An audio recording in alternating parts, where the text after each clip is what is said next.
Hello and welcome to another episode of Burning Bridges with Bridgeburner, and I'm your host, Bridgeburner. Today we have who can only be described, I think, as a stalwart of the Doom community, Mr. Matt Tropiano, otherwise known as MTrop. How are you doing? Hey, what's up, everybody? Welcome in, and surprise special guest, TheMotherload has jumped in to join us and heckle from the gallery, much like the two old men in the Muppets. I'm so glad I caught this. I was just browsing, like, who's online right now, and then I saw both of your icons pop up in the chat. I was like, "What, Matt? Fuck! Like, I gotta be there." Yeah, totally. Which one are you, Statler or Waldorf? Yeah. Like the one.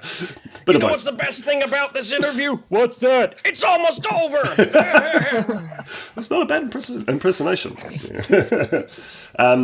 So Matt, you've been a part of the Doom community and creating content for it for a fucking long time. Earliest credit I could find was 1998. So I guess officially, I released something onto AOL's file servers way back when, around like 1996. Bloody hell! I mean, the fact that AOL existed dates it. Yeah, really, and And I mean, I think I released something before that, but it was like kind of like a joint effort between me and a friend, and I was just like, oh, okay, I'll just make the maps and then we'll put this on there. But like I'd say, like first release in earnest was around August of 1996. So wow, that marks this previous August marks about 25 years of me doing stuff for Doom, which is 25 years to be doing anything. Is a little too long. It's really, really long to. That's a huge do things in huge effort, and it's not like because I can say I started making Doom maps in 2003 or whatever it was, but there's been like huge gaps where I've dabbled for a year, then get distracted by Diablo 2, and then make maps for another year or two, and then get distracted by Path of Exile for 7 years or whatever. Whereas you've Diablo been 2 was my It was my downfall too. Like it was a lot of Diablo 2. Like I probably the same amount of playing Diablo 2 as I did Doom. It's a very good game. And that was definitely a decent chunk of time. That. But even with that, you've actually managed to I don't think there's been a year that you haven't actually released something, whether it's a map or a code pack or some sort of tool. So just looking at your wiki page and just the consistency, bang, bang, bang, things are coming out. What's kept you involved in Doom? Like, is there something specific that you think's kind of kept you interested all this time? Well, I mean, the thing that started it was I've always wanted to make maps for stuff and my own levels or whatever for whatever games were out or what have you, because I've always been that kid who's just oh, that's a fun video game. I want to draw in notebooks designs of maps and stages and what have you. And I gravitated towards games that had those tools either built in or available in some way. So if there really was not very much internet at all when I was playing a lot of early games. So I gravitated towards games like Load Runner or Jetpack or anything that had a built-in level editor with them, and then I would just make my own stuff and just be oh my god, I can make stuff. And then when Doom came around, and then I finally had a computer that could run Doom, which was around 1994-ish. There was already people making stuff for it, and then there was already some really basic utilities. And the book I bought on it was called The Doom Hacker's Guide, written by Hank Lukert. I think it goes by a different name now, the Hacker's Guide to Doom or something like that.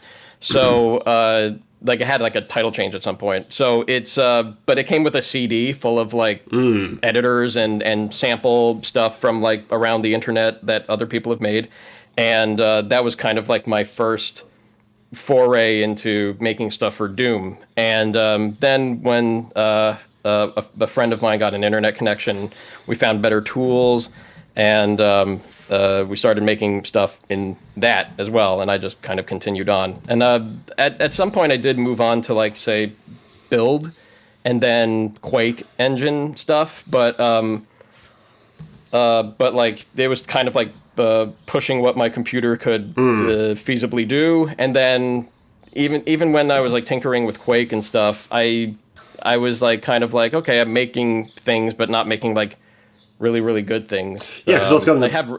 well, question I had, like, that popped up was like, has anything else tempted you to make, in terms of particularly FPS, and you said Quake and build. You say like, yeah, Quake you weren't making interesting. Like, what pulls you back to Doom? Because you've stepped out of the Doom sphere, and then you've always kind of been yanked back into it. I think the fact that like at some point, when I mean, like, I still like was like in the Doom sphere when like Boom came out, and you had like all those additional stuff in the engine, but like I still kind of like moved on to like Quake or whatever. But then what pulled me back was playing this one small like hub map set called or I think it was maybe like one map with several things. Anyway, it was called Void by Mike Watson, Sybe. And I was just like, holy shit, like Doom's really like kind of like expanded. Like now you can like they've incorporated stuff from like Heretic and Hex and stuff and other stuff, and I can't believe things have gotten to this point. And then, like, as I said, if you've seen the talk, I was just like, oh man, maybe I should jump back in, because like I was like, at least new toys. Yeah, there's like there's new toys, and maybe I can like go back to something that I thought I was okay in, like and not like I mean Quake was still fun, but I don't think like any of my maps were like the caliber of like what other like really really talented level designers could do. But I was just like, I don't know. So like, I mean, I was Doom. I still felt like I was like confident in competent enough at it's like it's like just like the knowledge that I had in it. And I think then, even with those old editors and back then, like Doom has still to this day has like the lowest barrier for entry, I think, for editing. It's because like, I mean, at this point we have enough like engines and tools that will allow you to make something really good, like in a linearly scaled time. Like whereas like in Quake, you still have to kind of like, you're fumbling around in like 3D space, but then you also have to like compile the map and like there's like some waiting involved in. I mean, like probably like less so these days as things got like more efficient and processing got like way better. But like you still have like that you have that like that start to something I could play with time very very short with Doom, and that's probably like one of its greatest strengths. Yep. And you can literally draw a box in a few seconds, put a player start down, and you've got a playable space. Like literally 30 seconds, you can spit it out.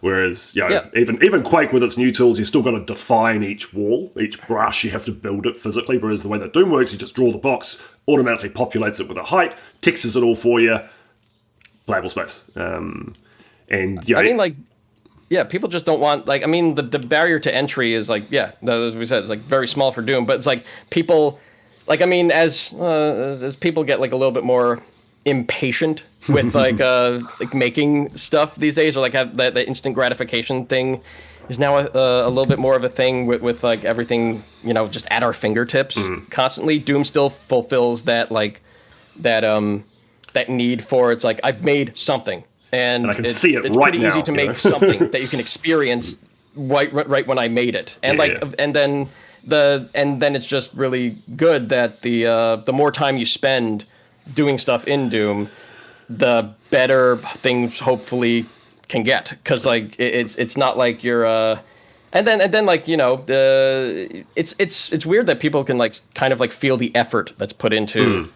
like the Doom stuff, or like anything creative wise. Like it's like, if you I don't know, I'm kind of going off track here, but like if it's just Doom's kind of hit that like optimum level of putting time into something and reaping some benefit of that time spent. And I think also, like, adjacent to that, it's not just like time in an absolute sense for this product took X hours to make, and you can kind of track that. I think there's also, with the Doom editing software, particularly these days, there's a fairly linear relationship between skill and time spent as well. Like, the more time you spend mapping, you will get better at it. In a fairly predictable way if you do it on a regular basis. I think that's quite important for people as well, because they not only do they get that instant gratification of I made this thing, they get that quite quick gratification of I'm getting better at it too. I think anyone who's learned an instrument and trying to master a new technique and you're just bashing your head against the wall and not making any progress knows how frustrating it is to be putting time into something and not getting skill gains. Whereas Doom, there's always something you can experiment with. You can learn how to use new actions. You can play with new concepts, and because there's so much stuff being made, you can take ideas from other places, and there's a constant source of inspiration. So I feel like that's a big strength of like why you see even now so many people coming to it and sticking with it. It's fantastic. So obviously you started back in the Dark Ages making maps. And I'd say that, while I haven't played a huge amount of your work, I have actually played some of it, and some of it not knowing, particularly the Plutonia. Great, well, this has been fun. See you later. Plutonia, was it Plutonia Revisited Community Project? I think that was like kind of like when I not like re-entered the space. I think that was about like 2006, but then people are less like, oh crap, Matt's still making stuff. Maybe, and then there was like after that was like Community Chest 3, and like I made 3 maps for that, and people were like, oh crap, maybe we should we should have like more projects, and then like, hey, does Matt want to also work on Back to Saturn X, that sort of thing. So then like there was it became like, I don't know. One thing I like to tell people is because it's true is like success happens exponentially. Like as soon as like it's like, okay, I've made this like little gain, then like if you catch the right eyeballs, then more opportunities happen, and then like hopefully you can afford to pick and choose where you go next, and then like it's if you do hit that like point where people notice, then it could like expand really, really quickly, and that's kind of like what happened. I feel around like the 2011, but like I'm still like I still do this for fun, so it's not like I'm losing anything by saying nah, maybe not this project.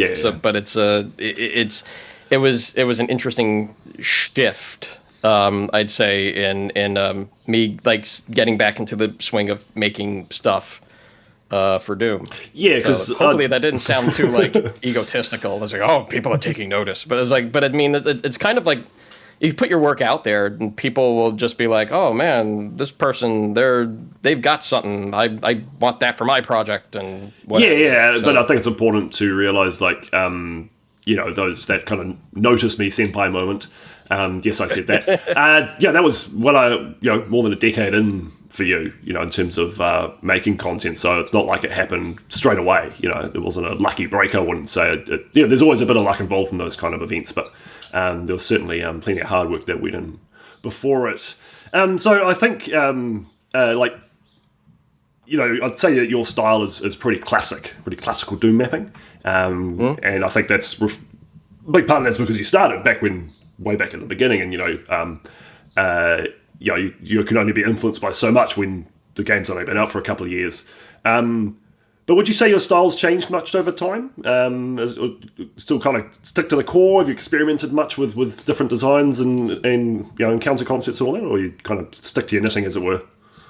I'd say like, yeah, my style definitely changed, like, and even like my influences, because like as people are, as people like enter into the community, and I play some of their stuff as well. Like I'm just like, oh my god, why can't I do what they do? Every mapper thinks that. Yeah, I mean, even people have been doing it for a long time. So it's just, but like you get in your head a lot about like it's like, oh man, that looks so cool. I wish I could knew how to do that, or figured out how to like kind of like incorporate that sort of like style in my work. But then like, I mean, even early on, I think my early influences were probably like, these are some old names, Bjorn Hermans, Holger Nathrath, Dr. Sleep. I have no idea who you're talking about. Yeah, I know. It's like McGregor in the recent. Like, I mean, like, but these were like some Doom greats way back when. Ika Kiranen, who like now has like I think still maybe works for Valve. I don't know. But like the Dario Casali as well. Like I mean but like at the time, like there were definitely it like a lot of my style came from like things I played and enjoyed. Yep.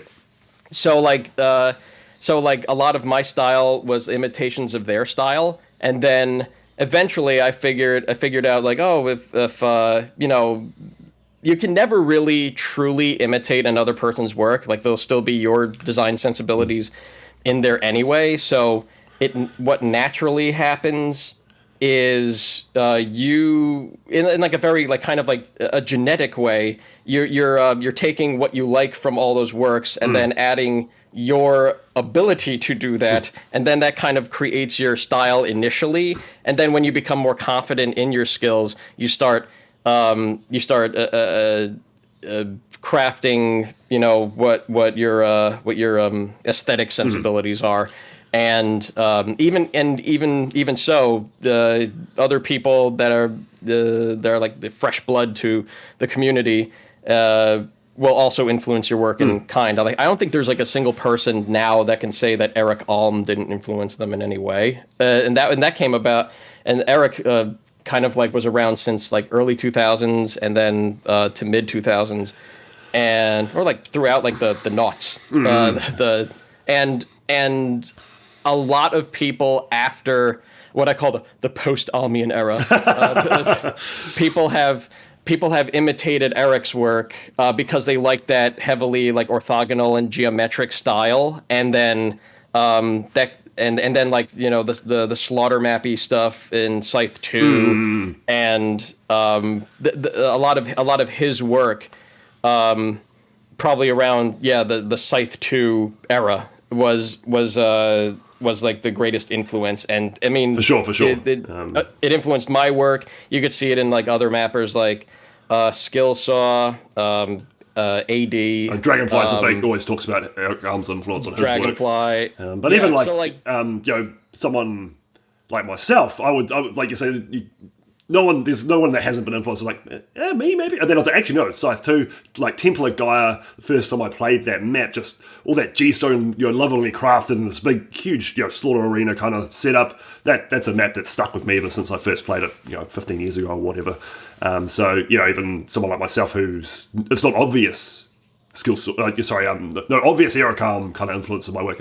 It's definitely there. Yeah, even when you don't know it, like even up through like other mappers that have been influenced by him. So it's and like even before Eric Alm, or like even around the same time, Asa Repo, Espy, like with the material design and using like textures as like kind of like you know, like bas-reliefing walls and stuff in terms of like just structure, because like we now had like enhanced versions of the Doom engine where we didn't have to care about like, you know, visplane limits or seg limits or any other like kind of like technological limits baked into the engine, just so it could, you know, it had to run on older systems. But like now it's like, you know, sky's the limit.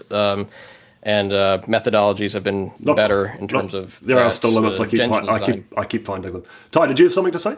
Well, there's like, I didn't want to interrupt you. You're doing so great, but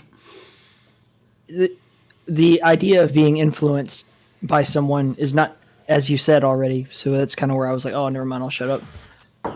Is a lineage, right? So like you don't know that you got certain traits from your great great great grandfather, but because they were passed down to you through your lineage, you do share them. And a good example of that is like, you know, you play a map and you're like, this is fantastic. And you're like, I'm influenced by the guy who made this map, but he was influenced by a dozen other people. And it's just like when you listen to like music and you're like, oh my God, I love when Metallica does this like chugging thing that was new when people first heard Seek and Destroy, for instance. But you ask them, like, where did you get that from? And they're like, well, we got it from Into the Void by Black Sabbath. And you're like, well, Sabbath, where'd you guys get that from? And it's some obscure jazz song that no one ever heard. Like, yeah, exactly. It always goes back to jazz. I mean, there's I mean, when people say we stand on the shoulders of giants, I mean, it's true. And like even like with like not non-Doom stuff, like say like even with like my programming projects or whatever, I felt like one of my influences was, or at least one person that was just like, oh my God, his work's pretty good, was I hope I'm getting his name right. Walter von Ortmersen. Ortmersen? Yeah. It's Ardapple or Erdapple, however it's Sounds pronounced Dutch. in Dutch. Yeah, Yeah, it sounds very is. Dutch.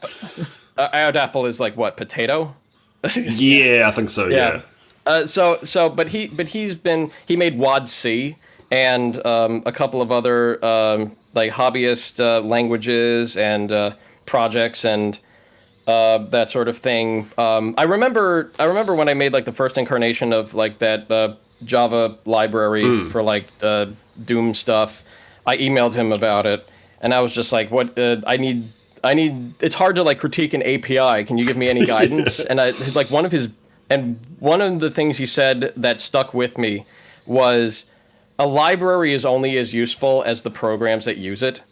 So like it's hard to judge how useful a tool is without something using that tool, or it's hard to like judge the worth of or even efficacy of like something that facilitates something without something calling that as well. So like when you I was gonna say it's analogous to science. Like you don't like researchers don't know when they're fucking around with some microbe or conducting some physics experiment. They don't know what use that's going to have in the future.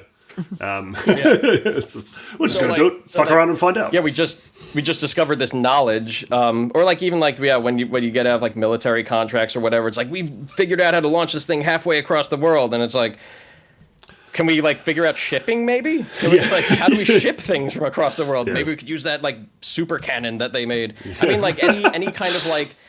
I mean, there are going to be like some cannon. Like ethical, not so ethical uses of like the knowledge that we discover as a species or develop. But then like but yeah, like it all depends on like how it's used. And for something like software, you can make some things that like make some other people's jobs easier, but without some kind of like demonstration or without something that is like, this enables me to do this cool thing. I guess the thing that it calls helps with that sort of thing. So like, kind of like a use case example to show people like this is the kind of thing you can do with this.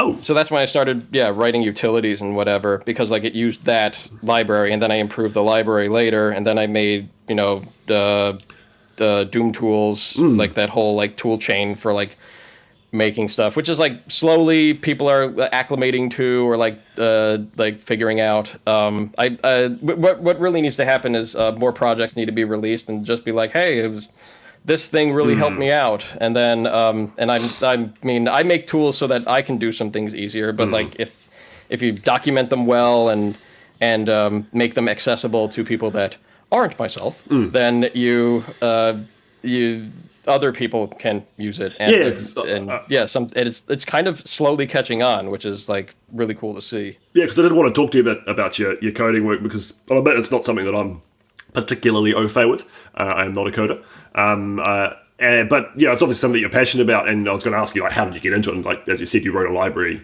and then like, I don't know, make some tools with this now. But like, do you have a professional interest? Like, is there something else in there, or is it just something that you just kind of got involved in and enjoyed? I've been programming since I was like really young, but like not in any like kind of like major capacity. Like I was like writing small programs, BASIC, and like games that involved you typing the right thing at a prompt. So like not like a really shitty adventure game, or a really like weird like, oh, here's a pattern of symbols. What comes next? And you type in the next one, either good or game over. Yep.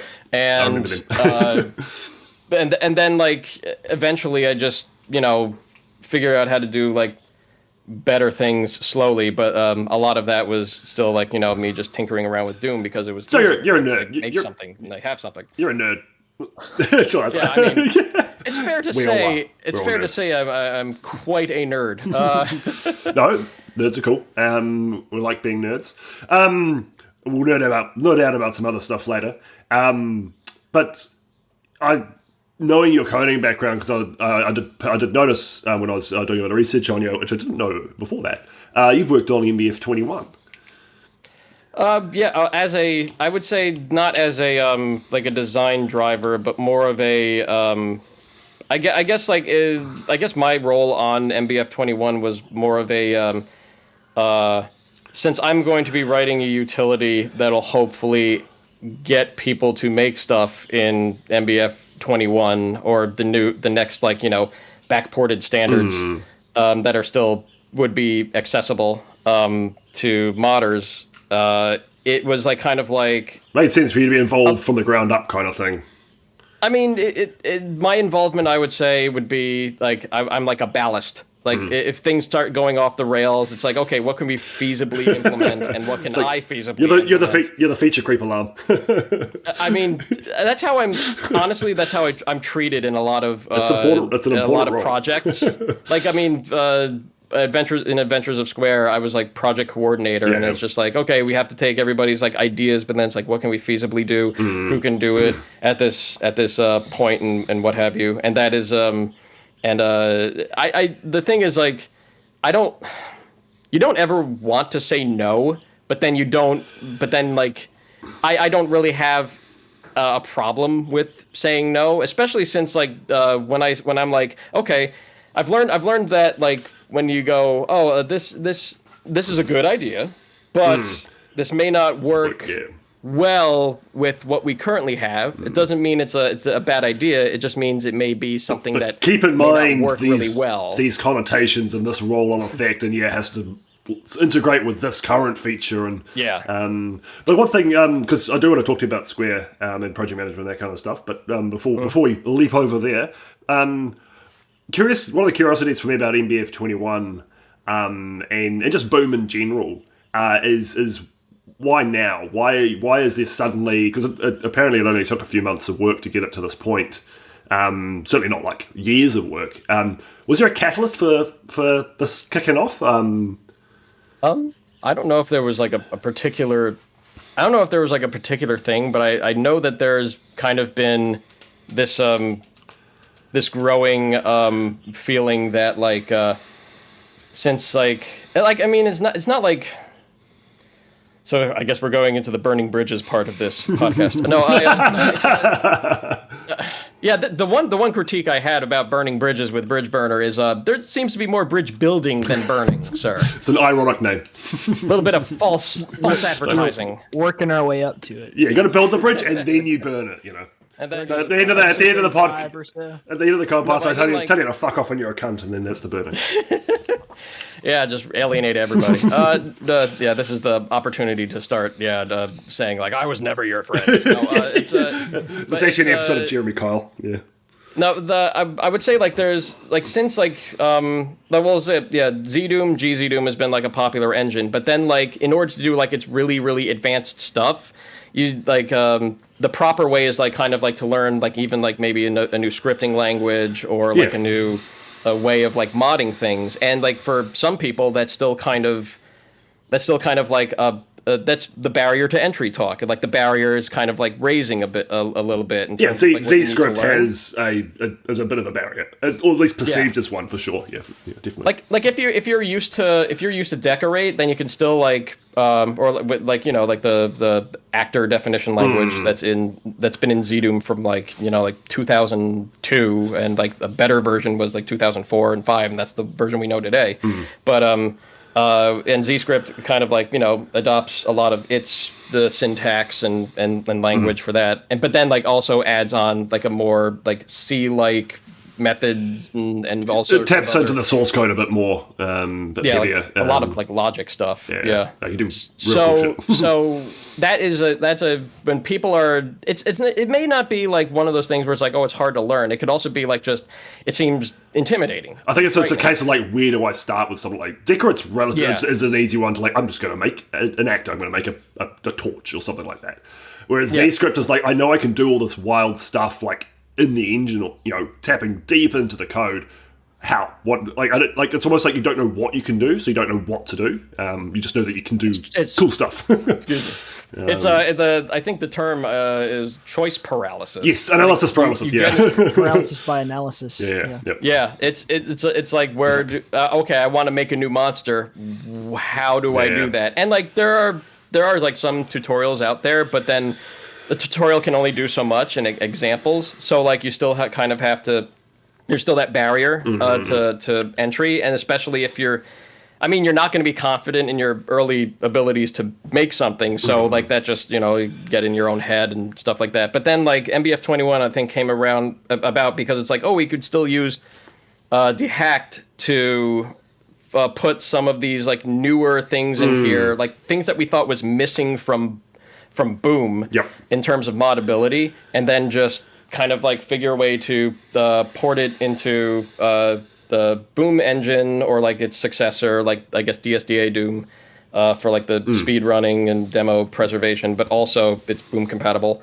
So that was like a good starting point, something modern yet not modern. And and then like the other bit of the legwork was like adding getting people on board that could easily port that to the later source ports like lineagely, like Eternity or Z-Doom, GZ-Doom, and stuff like that, so that it's not a new standard, but it is like kind of like bringing the future to the past in an amount that would be feasible for people to still create cool things, but with a smaller barrier to entry. And like and then you need tools to kind of like support that. So I when I was writing Deco Hack, the decorate to dehacked converter type of deal, it still uses its own like special language, so it's not pure decorate. You can't just like take decorate code and then put it in and expect it to work. No, it still is like has to work within the limits of say vanilla Doom or whatever kind of patch you're writing for it. But the but like then it's I was writing that because I wanted to make really, really cool vanilla mods, and then which may or may not had to do which may or not like the Unity port may or may not have had something to do with that, just to have something out there that would be compatible with that. But it was still like, maybe I should just revisit vanilla because like it was explored but still unexplored in like really, really like super amounts. And so I was writing something that would make that easier, and then when MBF 21 and all those other things like the extended things and states and whatever got added to Doom, I was just like, that's easy to support. I could just add like another supported type here, and then MBF 21 came around, and I'm just like, I could add that in as well. And then so you have to have like utility writers on board, and then like it kind of was like that perfect storm of like, how do we get? I wish older Doom had these like features, and then people going like, we're already working on stuff that like can make stuff like that easier. I'm definitely jealous of the block crawlers flag. I'm just like, put it in GZ Doom now, Graph, damn it, block ground enemy flag. But I mean, that's going to continue down its road, and it's seeing success with how it is. Like I think I said at some point, like even like earlier today, I was like GZ Doom is at this point it's not a Doom engine. It's an engine that coincidentally runs Doom. I still think, like, at its core, I mean, I'd say probably more so with like the stuff like Rays being added in. At its core, it is a Doom. Its primary purpose is to play Doom and Doom WADs. So I'd still call it a Doom engine, but you're correct because you can see things that are getting released that aren't Doom, your Hedons and your Solarcos and your Age of Hells and your Supplices. So it's still Doom-like. Still a Valkyrie. So there's definitely a paradigm. Well, there's two sides to that coin now for sure, and you're gonna, with these games coming out over the next 12 to 24 months or so, perception will change quite heavily. It'll be interesting to see how that influences the GZ Doom devs and what they like. Do they see those games go, we want to make more stuff that will help those modders, or do they stick with things that help Doom modders? I mean, like, yeah, that's how like things happen. I guess if you're like making like tools and engines or whatever, like you're. What's your use case? Who's using this stuff and how do you make them happy? But the hardest thing if you're like making any kind of like utility or any kind of tool for anybody is you want to see the tool you're making be useful to somebody, and then there'll always be like feedback on on like what, like, oh, if only we had this little thing that would make this easier, and so on and so forth. But like, you still have to like temper it with what can I feasibly do with how I wrote things. Is this worth like rewriting this part in order to support that? Does this change the initial philosophy that I had with this project, or does this take it into a direction that like I already like kind of disagreed with, and that's why I made this utility in the first place. A good example of that is with Ultimate Doom Builder, which is palatial editor, and Boris in particular does absolute sterling work doing those little changes and requests when I yell at them. But they took out a bunch of functionality. They had a lot of various script editing options for map info and decorate files and all that kind of stuff built in. But I was like, this is stepping away from our design philosophy. They actually cut those out because you can edit them in Notepad. So it didn't need to be built in. And there's a few complaints here and there, but it's like, I can understand why. It's like, no, we're going to stick to what we do. We're going to be a really fucking good level editor. If you want a text lump editor, there's Slade. For decorate-based stuff, you can just literally use Notepad. And it was obviously an interesting decision for them to like, just like, no, we're gonna step back from those peripheral utilities. Yeah, it's I mean, what was I gonna say? At some point,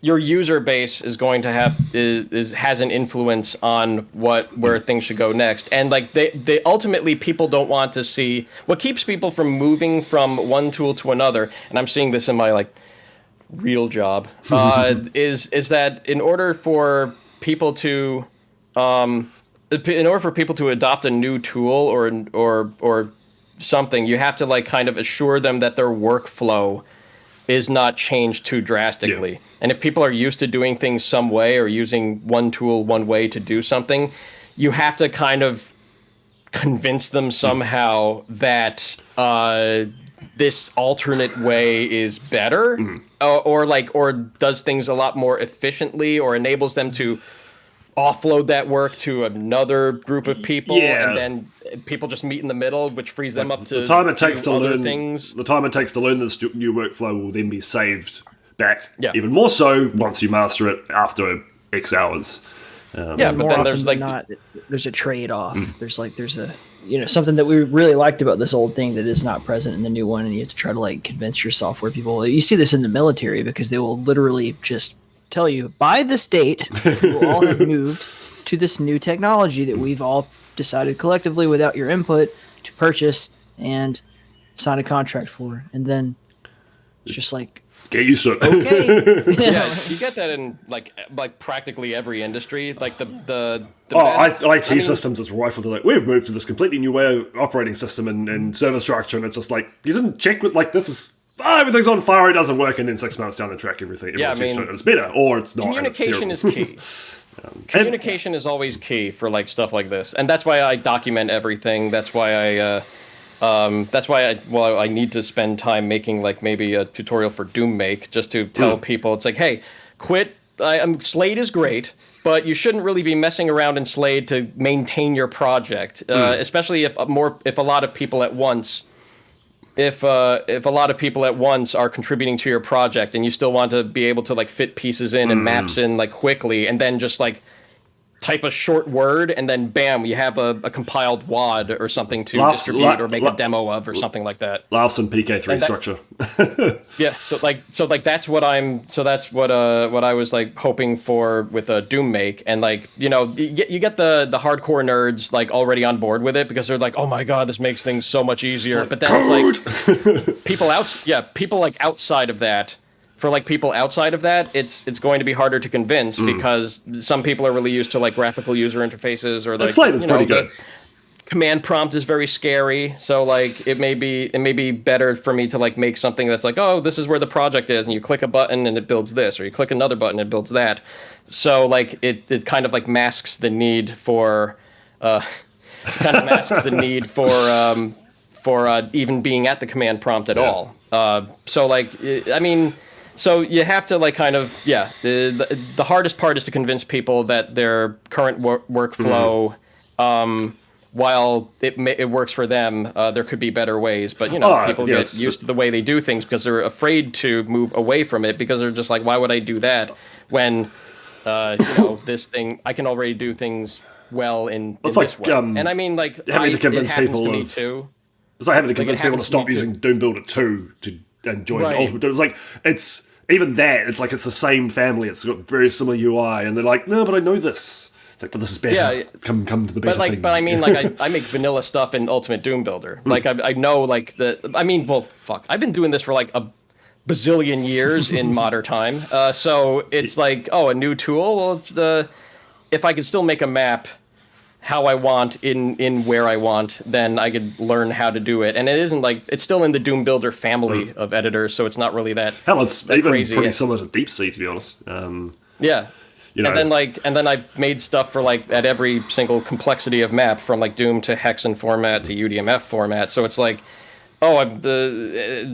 any scale is okay with me, but that's because I have like a lot of this mapping experience and a lot of this experience and a desire to tinker and fiddle, and try new things, and that just gets you over the hurdles. Like, at the end of the day, you still, I'm still an old man. I still want can't teach an old MTrop working the way tricks. I want.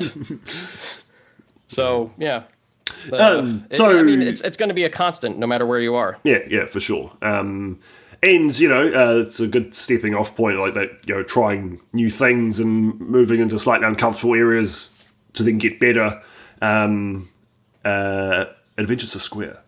Don't want to dive too deep onto this, because I actually do want to get you and the whole dev team together for an episode to talk specifics. But I think like an interesting perspective that I'd like to go through with you now is as a de facto project manager. I mean, I know it's Jimmy's, call him the creative director. His baby, his idea. But from what I've heard from both yourself and him, you were the one who kind of kept people on track and quality control, and that feature creep police kind of guy. And I know we've got to stay focused on these ideas and whatnot. Like, how did you get involved? Did you just kind of like naturally kind of get into that role, or did Jimmy or someone just grab you and go, I want you to help me project manage this? I got into that role because I knew my way around Trello.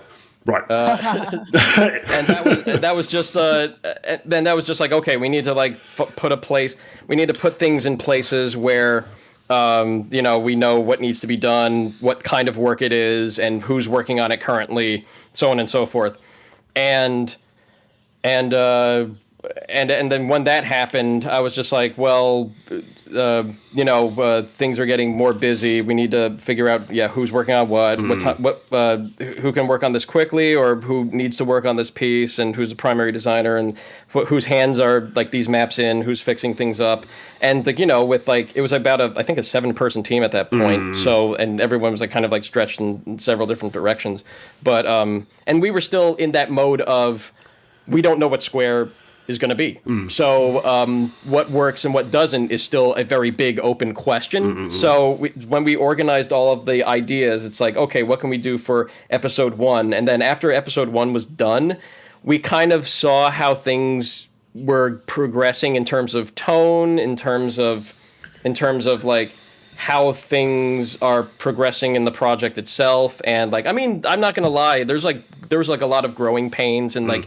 even though we were like, I considered ourselves the new Alpha Dog Alliance. If you ever heard of that like group of developers way back when, they made Strain, but it was like a lot of like big names in modding at the time in the Doom modding community. But it was like one person corralling them together for a project, and then organizing everything via emailing list. Holy shit! And then like, that was. And that was like, coordinating work. But then these were all people that were, talented individually. Like they were doing polymaths bit of a super group. Yeah. And then you had to like, figure out what everybody's strengths and weaknesses are, or especially what their quote unquote roles are. And then like but like nobody really needed to like fit in particular roles, because we all were experienced in doing things. So the hard part was just like, okay, who's become like the auteurs of these pieces, and how do we like follow their lead on like, say, maps or graphics or or what have you. And I mean, like even early on, I was like, I got like maybe a tiny bit territorial around like sound design and whatever. If I'm being honest here, but that was because like I was like, oh, I have all this like sound stuff, I want to actually use it, and then like, but then like with stuff like sound design, you want everything kind of like sounding a certain way or like having a certain style, and then be able to direct other people or like voice actors or what have you, and in that way. So a lot of but like the thing was like I was scared that I was like, as coordinator, I don't want to like take over the project. It's still very much Jimmy's thing, so like I don't want to like ruin things and like be like, Matt was a shithead, I don't want to work with him again. So like so like I was just like, all these decisions like, Jimmy, are you cool with this, or please tell me no, like just like tell me, like swat me down from time to time. But then like eventually things kind of like congealed and coalesced around like a semi-polished product, and that only became more polished after episode 2, and we kind of like understood where things were going, because like the plan from like, we always had like a plan from the beginning of how things should like play out, or like where the locale should take Square, and what the tone would be starting out, and then towards the climax, and even on to the end, which we really need to start working on. Yes. But the but like we had a lot of unknowns, and then in order to figure out those unknowns and turn them into knowns, we had to figure out like who's doing what, and what kind of maps were we thinking of making, and then just like we tried to give people as much of an outline of an idea, because we know we're talented people. We don't want to constrain people's work. We want them to like shine within a box. Yeah. But you don't want to make the box too small. So that's that was like kind of like the goal. Mr. Ty? Yeah. So I have a lot of questions in regards to project management and being a producer in general, because it's recently become like my path in life. So are there like fundamental things that you don't touch when it comes to your teams and their individual talents? Because I have a very light-handed approach, generally speaking, about changing someone's creative view. Like I know that my mission is not to come in here and put my name all over everything. You see that so much with producers in general. Is like you want to be Rick Rubin, you don't want to be Bob Rock, right? You gotta you gotta be there to facilitate and to help where needed and guide where needed, but not to leave my mark on your project, if that makes sense. And I'm curious, like, how do you go about handling that? It's difficult. I'm not gonna lie, because like as a like a person who's passionate about making stuff, as is the rest of the people on the team, you have to be. I want to say the hardest thing, or the lesson that I learned from working on Square, is learning to trust your other team members, and because like you and or anybody else who's like leading the project is going to have an ultimate vision for how things should go, but I mean, projects, life, they rarely work out the way we want it to. So like, but like the thing that still makes it work is that if you have adequate communication between everybody working on something, then that stuff kind of like falls into place organically, or takes you into directions that you're just like, oh, this is much better than I expected. And part of that is like just kind of like learning to let go a bit, because obviously we all work together because we all liked each other's work, and learning to trust that among your team members is not only important but necessary if you want things to keep working. So like, I mean, it was great that we were already familiar with each other's work. Like there really were no strangers on the project. We may not have like played everybody else's work, but we're still like, oh, you're that guy, you're that guy, you're that guy. So like it was just like the part of it was like trust the process, and I'm not gonna lie, for a person like me, that is kind of like difficult. But I mean, if there's one thing I took away from Square, it's that like, yeah, the putting your trust in your teammates makes something better and larger than, if it were just you. Yeah, because I can back that up. Not so much from experience with Age of Hell, which is very much of because I am the project lead / project manager for that, but it's more of an organic, hey, you're just friends making cool shit kind of thing. It's similar to Square in that it's got a nice organic kind of development feel. But my professional job is a construction site manager, and project management is a huge part of what I do. And I've gone from a labourer to an apprentice to a qualified carpenter to my current role. And there's a transition point. I've seen other people struggle with it. You go from doing the thing, physically doing, to telling people to do the thing. And there's a learning experience that you have to not be the guy doing it. You have to go, I trust you to do this job right. And my role is to monitor you and make sure that you're doing it as per the plans and following all the design spec and all that stuff. And obviously in a construction project, that creative box, as it were, is very, very small. It's very, very directed, very clear plans. Obviously, something creative is a bit more different, but it's that ability to go, cool, this is your job, I'll leave you to it. We'll just touch base and check up on you. And it's that, if they're doing it right and it's heading in the right direction, then you just kind of lead them to it. And if people know that, and then you just got to nudge them if they start straying too far, like feature creeping. No, we don't want that in this game. Just come pick over here. That light approach, I think, is the way to go. The key, I think, is to like just let the person, the other person that you're managing, know that you trust that you trust their decision making and stuff like that. Because then, like, I mean, I don't know. It sounds manipulative on the surface, but it's like if you let somebody know. I mean, but it's not bad manipulation. What you're doing is kind of like if another person knows that you trust their decision making and that like you have confidence in their abilities, then they start having confidence in their abilities, and they would want to do the best work they possibly can, because they wouldn't want to like betray that trust. So, but like so. And like, I mean, but like, tell them you trust them if you do trust them. Like, don't lie to them. Don't make like a white lie to them, like saying like, as like if they do like terrible work, it's like I trust you, you can do the job, because like maybe that could do like put like too much pressure on them or whatever. But no, like, honesty very important. But I think that instilling confidence in your team. Confidence does go a long way, and false confidence is bad. But false confidence is bad. But like, assuming at the point, like people need that. Yeah. At the point, like with Utah, you're managing a game development process.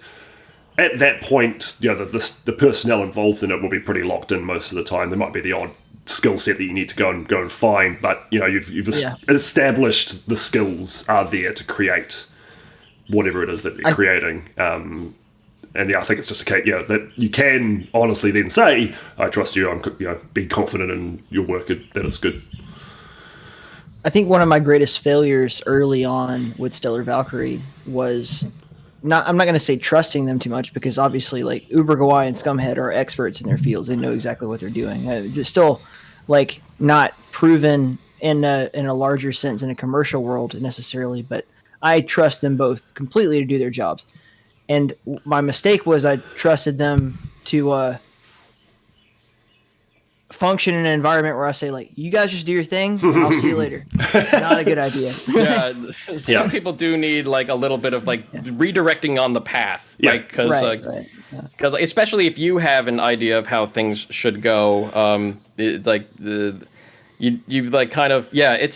the delicate balance of, like, you don't want to have too tight a hold on your creative resources, but you don't want to let them loose, because creators gonna create. They're gonna just keep going. And think of that paralysis by analysis thing. Too. I think the important job there for a project manager is you don't want to tell your scumhead, make me a monster that looks like this.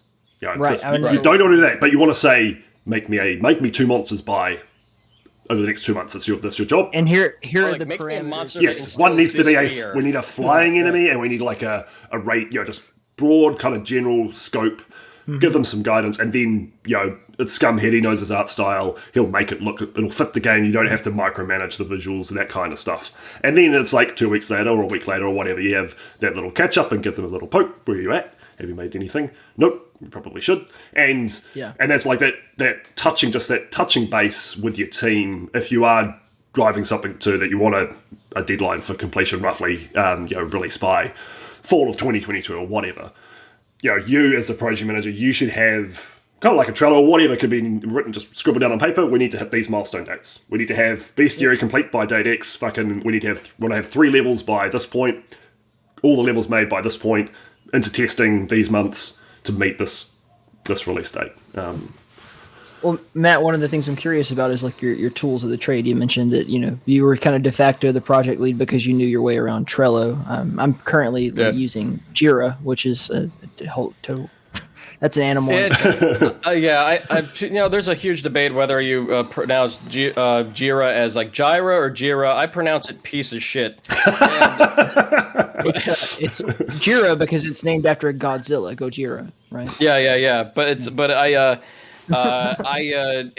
I'm not a fan of it because there are some things in it that are very kludgy, but I do like the fact that it's like aware of like the repositories you hook it up to and like where things are in terms of like review and so on and so forth. It does. Only Jira is Japanese for whale. That's annoying. It is kind of a fat tool. It is a lot of stuff at once. A lot of shit as most Atlassian branded tools are. I think they bought Trello, and I'm just like, oh god, oh no, it's gonna go bad. But like, but I like Trello, or maybe they're just like, yeah, we should replace Jira with this, and I'll be like, okay, good, I like this. So, but I mean, it's like, yeah, all feelings about Jira aside, it's yeah, I mean, like. Sorry, what was the question? Oh, essentially, it's like your tools of the trade and then your methods of implementing the tools. So I didn't really ask a complete question. I just said Jira, and then you got pissed off. That's what happened. Sorry, there's some heavy feelings around Jira. Just like, but like, so with a video game, it's different than like with a software that's continually being updated, sort of thing. I'm sure that your Fortnite guys are probably running on a more like Kanban type of system at this point, like how they manage their agile team. Development and all that stuff. Right. Yeah. Whereas like when you're making a game, usually it's like sprint, deadline, milestone, epic, that kind of stuff. And only if you planned everything out, which really is rarely the case. Like, I mean, there are still some things that like people are like, some gameplay things aren't working out. Like, oh my god, we have like a gap in our bestiary. How do we solve this problem? There's always something to solve. That's why I like video game development, because like there's always it's constant problem solving. And it's organic as well. Like you say, like a hole in the bestiary will appear when you make a certain map. And it's like, wait, we actually need something to fill this niche. It's not like exactly what you make at the beginning, like with a construction project where it's like very well laid out. Yeah, like I agree. Like that organic kind of things sprout up that I wouldn't quite call them problems. They're just things that you need to deal with, and you deal with it, and things get better. I would push back kind of hard on that because you guys are both used to that, and I am up until very recently used to that. Let's make a game, and then let's kind of play it by ear as we go, and all that kind of thing. But then there are definitely iterations and situations where you're like, okay, here's exactly what you're going to make, and here's how long you have to make it, and here's your budget, and then we'll see you later. Yeah, there are definitely some people defining those boundaries. Yeah, in the process, because there are some hard boundaries, like either dictated by the market, or like if it's something like in the AAA space, they're just like, okay, we need this done by this day because I was going to say that's more of a AAA thing kind is being of released. Very structured, and they've got dedicated, like this is the art team, and this is the concept design team, and this is the encounter design team, and there has to be a set workflow. It's like, because the guys doing the encounter designs can't do it until the level's finished, and then the art guys take over from that. You need to keep everyone busy, so there has to be delivery from team A to team B to team C on a regular, predictable, time frame. Whereas, with most indie devs, and like not so much for what you're doing, Ty, but just something like Hellslinger, and like couple of guys, 2 or 3 people just kind of making what they love and doing what they can and just keeping busy and it's got that kind of more chaotic, organic approach. And, someone like Hellforge Studios I'm not going to go and apply structure when they've already got a working process. As someone who also quite appreciative of chaos, but working for someone a bit bigger and with closer to a AAA kind of structure with 3D Realms, it is different. I would agree. Yeah, so you did raise a good point there. So, but anyway, back to my still unyet asked question. Like, Matt, what is your preferred way to structure a project, even if it is iterative and creative over time? At the very least, you need to know what needs to be done and who can do it. So then the question becomes, what do we need completed, and then who is free enough to do that work, and like it becomes resource allocation, and you're the human instrument to that resource allocation. So like when we had to like prepare things for Square, it's like, okay, we have all these enemies. Now we figured out all these enemies. We need art. We need a sound for it. We need to write the actor code, and these are the maps. And we've already figured out who is in what map slot and what kind of map it's going to be, so that we have like a narrative, well, not a narrative arc, but at least like an adventure arc to how things are supposed to flow. And then when certain things or enemies or items should be introduced throughout that episode. But then like at the end of the day, it's like, we build our foundational pieces, and then you have who's working on what, and then what are they best at, or like do they keep getting the same kind of job because we still want like a cohesive art style. Like Captain J does like a lot of our sprite work, and they all kind of like now have a cohesive style to it, like all the new stuff, and he works well with like imitating the old Jimmy Paddock style of like sprite work and stuff like that. And I think the only sprite I made like 2 enemies, and that was like the Strongman and the Pyramid. I fucking knew it was the Strongman. It just screams being but dropped. like, I mean, that was Strongman's my baby, really. Like, I really wanted that enemy in. But like, fantastic. But the thing was, it took me 2 months to do the graphics for the Strongman, where it could have taken like Captain J like a week. But I think at the time, I don't think he was as heavily into the process. I don't know. It's been years. Unfortunately, it's been years, so I don't really remember too much. But I was just like. But then, like, he was like involved doing that stuff, and then like, because I wanted things to like look a very specific way. But I mean, like, I don't know. It like I learned, I was just like, I'll just have him do all the sprite work. He's just so good at it, and it's like way quicker. And then like the Jimmy and Zazer, I think, are like on texture duty, and then Captain J as well. So like we do hover around our talents. So like we have like some people are good at graphics, and some people are they're all like pretty good at map design, and then the sound becomes my domain, and then composition becomes like Jimmy, Zazer, and you get like collaboration and stuff, which like, you get like really interesting things happening. So like at this point, it's like we have like full trust in each other's work, or as close to 100% trust as you can get, and it's like because now we're just like, how does this sound? We have a space for like where to commit all like the work that's kind of like set in stone, or like will not change very often, where it's like a kind of like beta complete, and then we have like a space where it's just like, I'm working on this, how does this sound, and we throw it in the Dropbox and go like, oh, that sounds okay, I like this part. And so we have like a method for like feedback that's like in an easy way. So it goes down to like workflow, and figuring out who could do what, and you'll have some things like, oh no, we need this vertical slice of whatever done for demoing purposes or whatever, but like we're past that point because we have like something complete that we can show people, and then what we work on is just going to add on to that. So that's one big hurdle gone. So like, I mean, your needs are going to dictate where work should go and what you know about your strengths, the strength of your team members, and that sort of thing. Well, it's not exact. It never is exact. I think one so you thing have to like kind of figure that out as you go. One thing I pulled out of what you're saying there, MTrop, and prioritization is important. So, at the beginning, what do you need first? And it kind of links back to that kind of like AAA team thing. Like, what unlocks more work for other people? Can your level design? Can your level designers get started without Jixes and monsters? Probably not. So, one of the important things, but you can do a bit of grey boxing, and if you lock down like enemy concepts, well, a good level designer can build around. Okay, these are where some flyers will come out of. These are where we'll put some turret style enemies over here. You can actually build a lot of stuff, or sometimes in some people.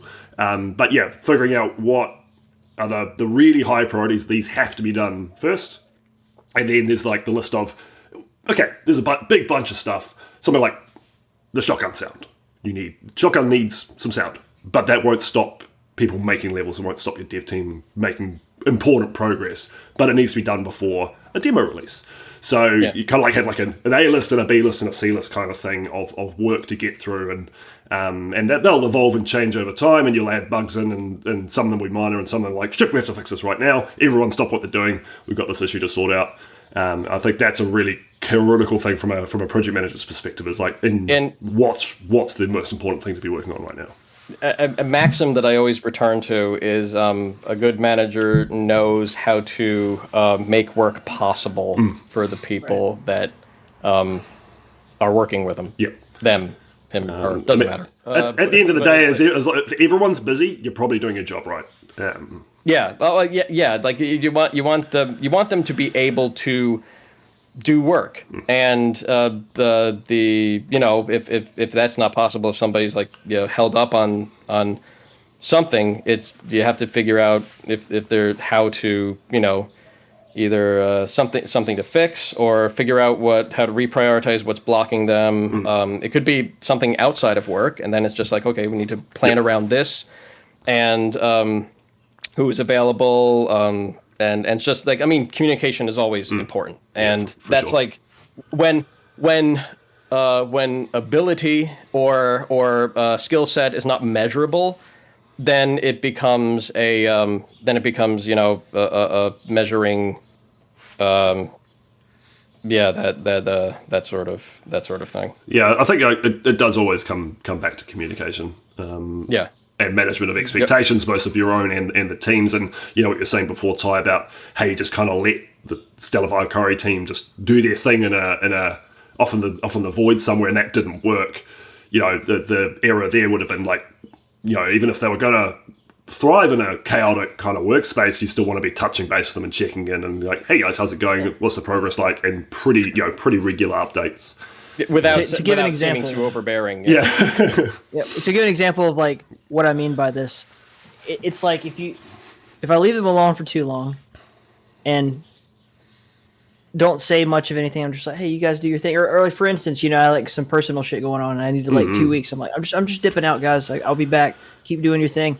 And then I come back, and it's like, okay, Uber is afraid to ask Scumhead to do something because he doesn't want to ask him for too much, and then Scumhead's not doing anything because he hasn't been tasked to do anything, and Chris has written a whole new script that I didn't know about, and I'm just like, what the fuck is going on? It's like one child's in the corner banging on a pot, one's over there setting fire to the curtains. Like, what are you guys doing? What? That's why stand-up meetings are good. Stand-up meetings are just like, what are we working on? Who's doing what? And are we still? Do we think we're still on the path of what needs to happen? And meetings are good. Communication is key. Always, always, always communicate. The worst thing you could do is either not have enough information for somebody, or like something is unclear, like over like the overview of like the project. Because I don't know. I'm like the kind of person that still like documents all of his work, even if I'm like the only person who sees it, because like I want, because like if I work on something like 2 weeks from now, I want to know what I did those weeks before. And and I find myself like going back to like some work, going like, did I even like write this part? Is this even like the written written in a way I wanted, and then I go back and I read the documentation and the code again. And I'm like, oh yeah, I am a genius. Yeah, and you're a unicorn. Like, you're one of very few who actually works that way, because when you take someone who's used to working on more or less solo projects, yeah, and then you tell them like, oh no, we have to document everything. Yeah. Do you know that like doubles their workload? Do you know who communicate with future me? Do you know who's exactly like that, Ty? Who's like 100% resistant to any documentation whatsoever? It's Mr. Cat. Because he's used to working on solo stuff and doing everything himself, and he's a fucking wizard at that. But getting him to like make a list or work to some sort of I mentioned Trello, and just I could feel the disgust coming pouring off him. It takes some time to get somebody acclimated to it, but it's like the reason why I document everything is, like I said before, I'm communicating with future me. I don't like, because if I forget, like, I'm just pulled in so many different directions and I work on like a whole lot of things. I need to know sometimes why I made some decisions, or why or why things are written this way. Like, you can see in like a lot of my like coding projects, I have like a philosophy markdown file, which is just like like if I'm like, oh god, this is a weird decision, why am I making this decision? I write the question like as if I were like, it was like a frequently asked questions, but it's me asking the questions to me.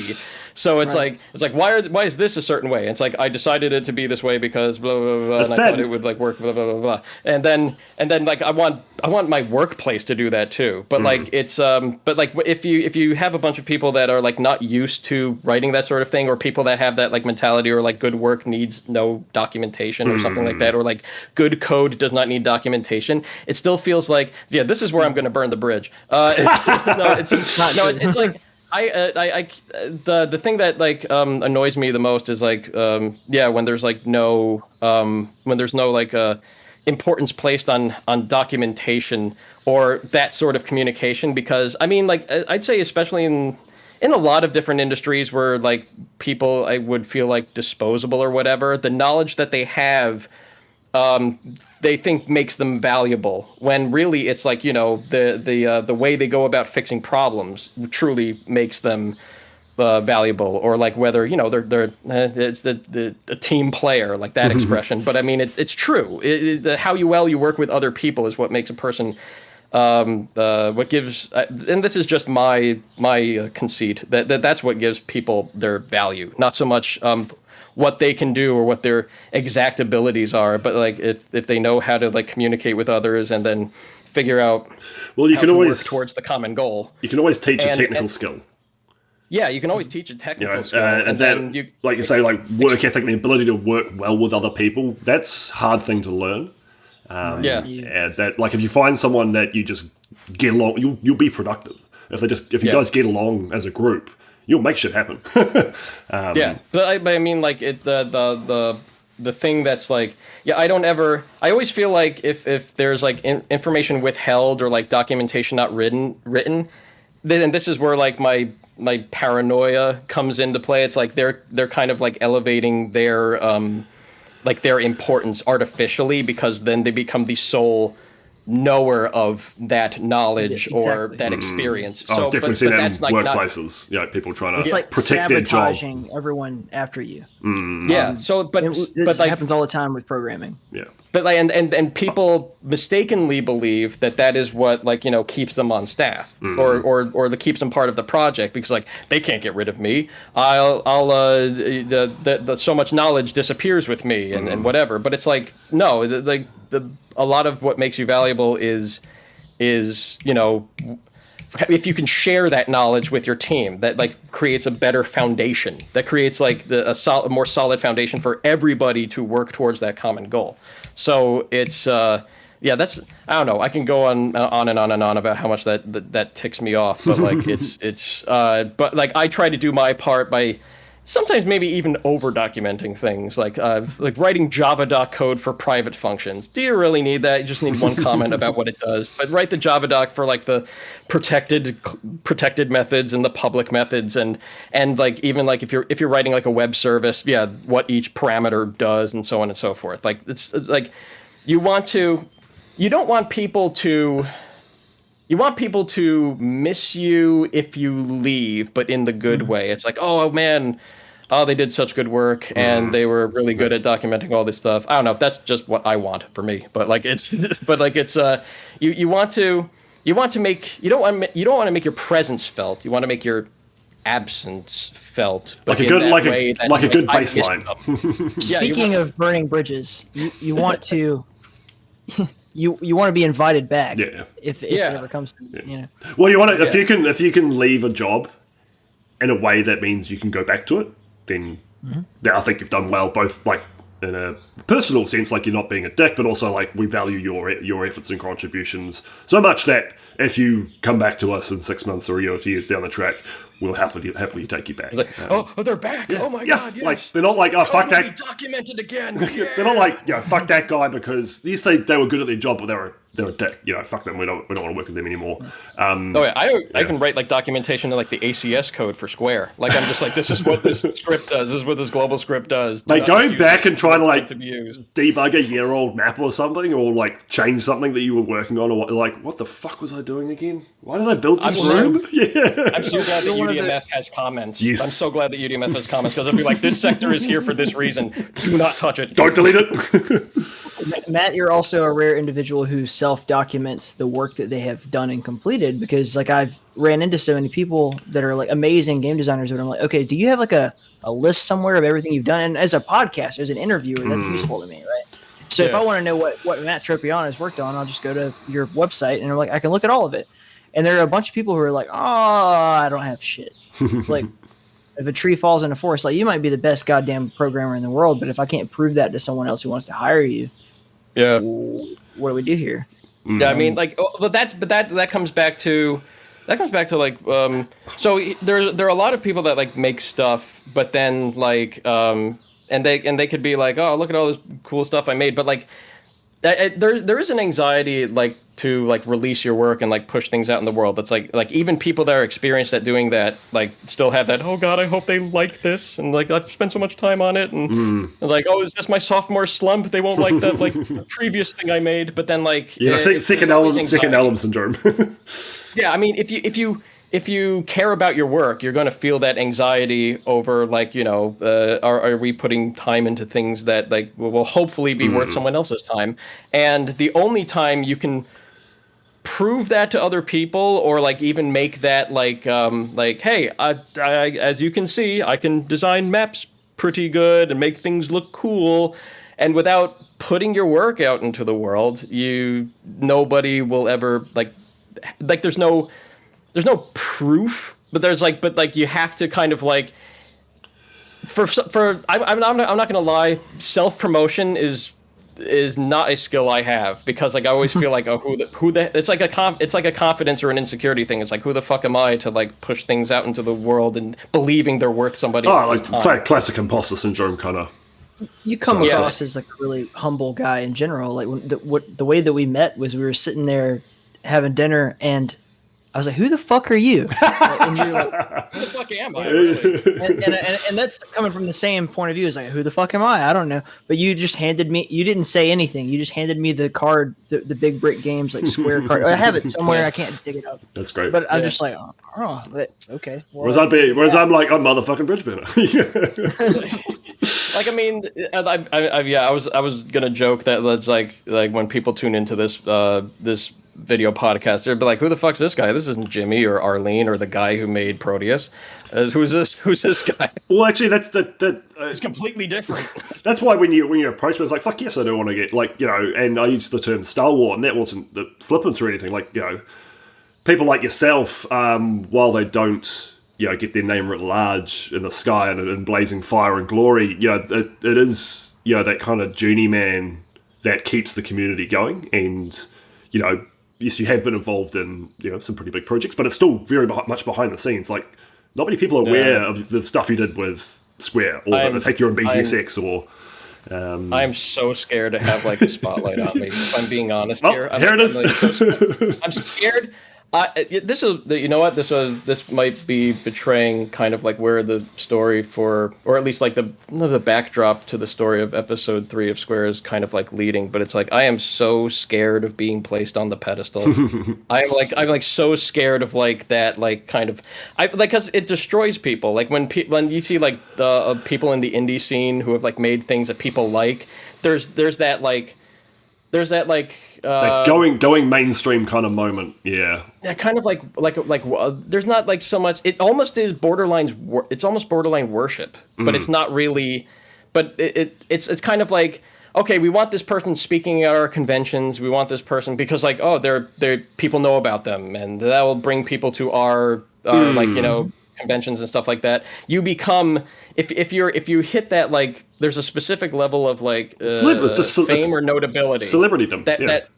There's the fame or notability that like you become a tool for promoting other things, and then that kind of like accelerates and then gets to like some sort of like, you know, some sort of like critical mass where it's just like we're sick of seeing this person or it's like, or they've been elevated past like a level of fame that they could even be comfortable with or could even like deal with. And like, I mean, of course, me talking about this makes me sound like the most conceited person on earth, but it's like, I don't want any of that. I'm happy being just like, oh, that's the guy that worked on that thing. And everybody else, nobody knows who I am.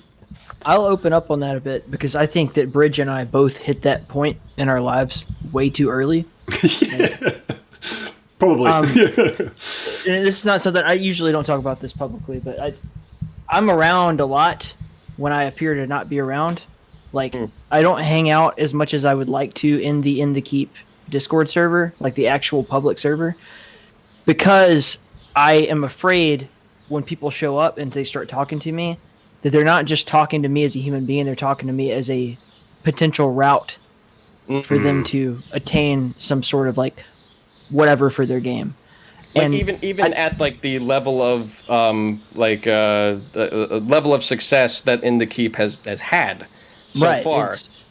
Like, well, people will see like, oh, like I'm nobody compared to that. This can help me. Yeah. And I know exactly how far along in the world I am. I know how many people listen to the podcast. It's not Joe Rogan or anything remotely of that sort. But I know Joe Rogan has very extreme like vetting for who he talks to, because it's like I want to talk to people who want to talk to me on a person-to-person basis. You don't think so?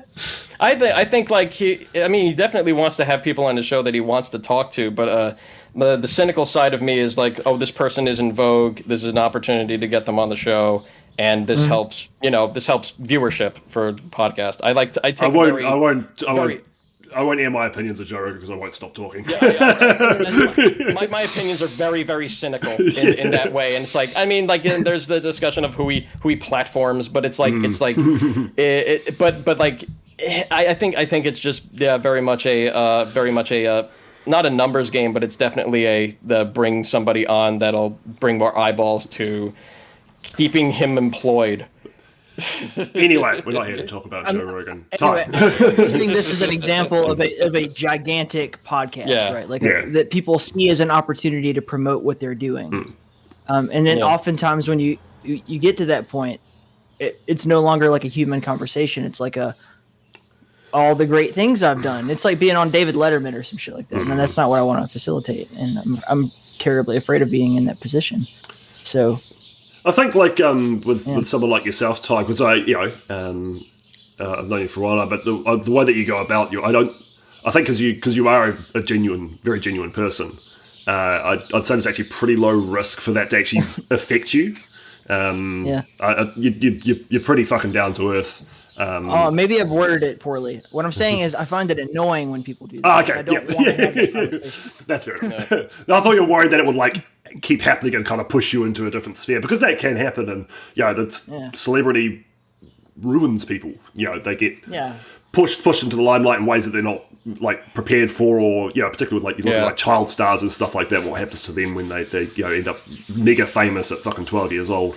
Right. I definitely had that was like part of like the interview I had with Ty. Like with my interview, I was just like, early success can ruin people, and I've seen it. And I'm always curious about how that happens, because like, you could make something that like just hits like gangbusters, and then it's like the expectations of you are now like elevated to like insane levels, and then it's like, I didn't expect this to happen. Do I want to stay in that limelight, or like then it becomes like it's like very, very hard to juggle if you're not used to that level of like the fame or like attention, and then I'm just like, here I am trying to like sabotage every last way that like people would pay attention. Well, obviously you're going to be fucking like like in the background and everything. You're going to be world famous after this, because so many people listen to my podcast.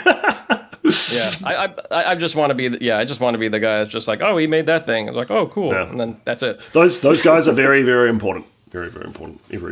Every successful project has those guys involved in them. Those behind the scenes workhorses. Yeah, for sure. I'm just a contributor to something bigger. I don't ever want to like think of myself as like that. Well, actually, like important. I'm always going to bring him up because he's so intertwined with my life at the moment. Oh, hopefully for the rest of it. But yeah, Mr. Cat, he's similarly like he only just made a Twitter account. He does not want any spotlights on him.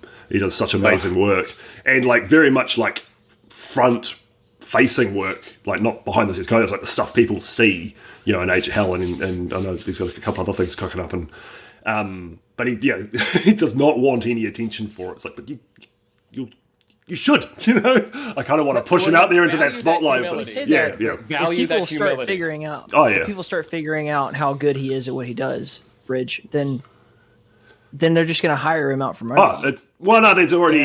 There's already some things happening. Like it's good. It's good stuff for Cat. He should be getting paid to do this, and I can't pay him yet. So I'm definitely not going to fucking do anything to hold him back in that front, because he'll come back.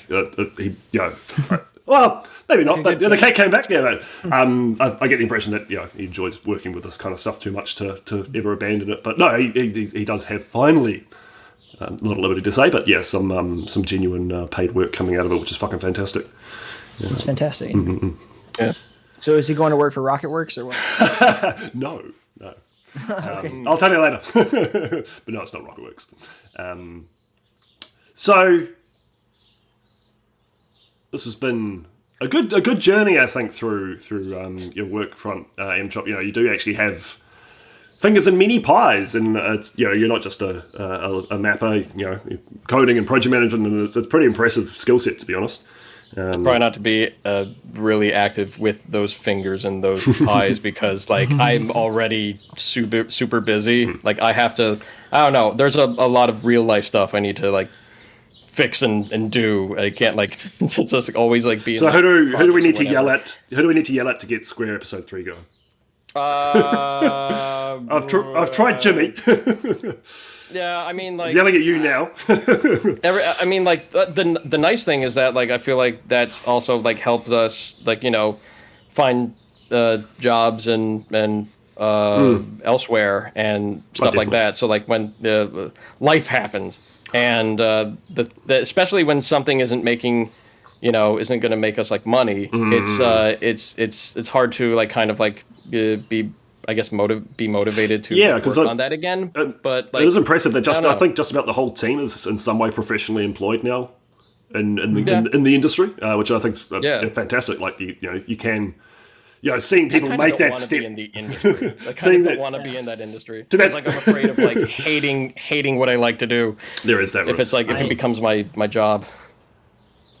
I have a very opposite point of view where it's like, wow, this is so much better than the military. Yeah. It's like I would, if I could, I would quit my job literally tomorrow and do this full time. To each their own, but yeah, it's. But it's nice for me, someone who wants to make that step. I've never wanted anything more like from a career perspective then I want this. It's nice to see people doing that successfully. Yes, it takes time, it takes a lot of work, it takes a bit of luck, but it can be done. And it's awesome seeing you guys get deserved, very deserved, recognition. Hell yeah. No, I don't understand the perspective of someone who doesn't want to do what they like doing all day long every day. Like, I know that exists. I've seen it happen in many different cases, but because people are different, right? People have different. I would say like some people value security over liberty, and vice versa. And that can lead to very interesting conversations with people who you think are like, oh my God, you're so talented. Why don't you do this 80 hours a week? And they're just like, because I don't want to, as you said, I can't don't make want me the thing money. that I love.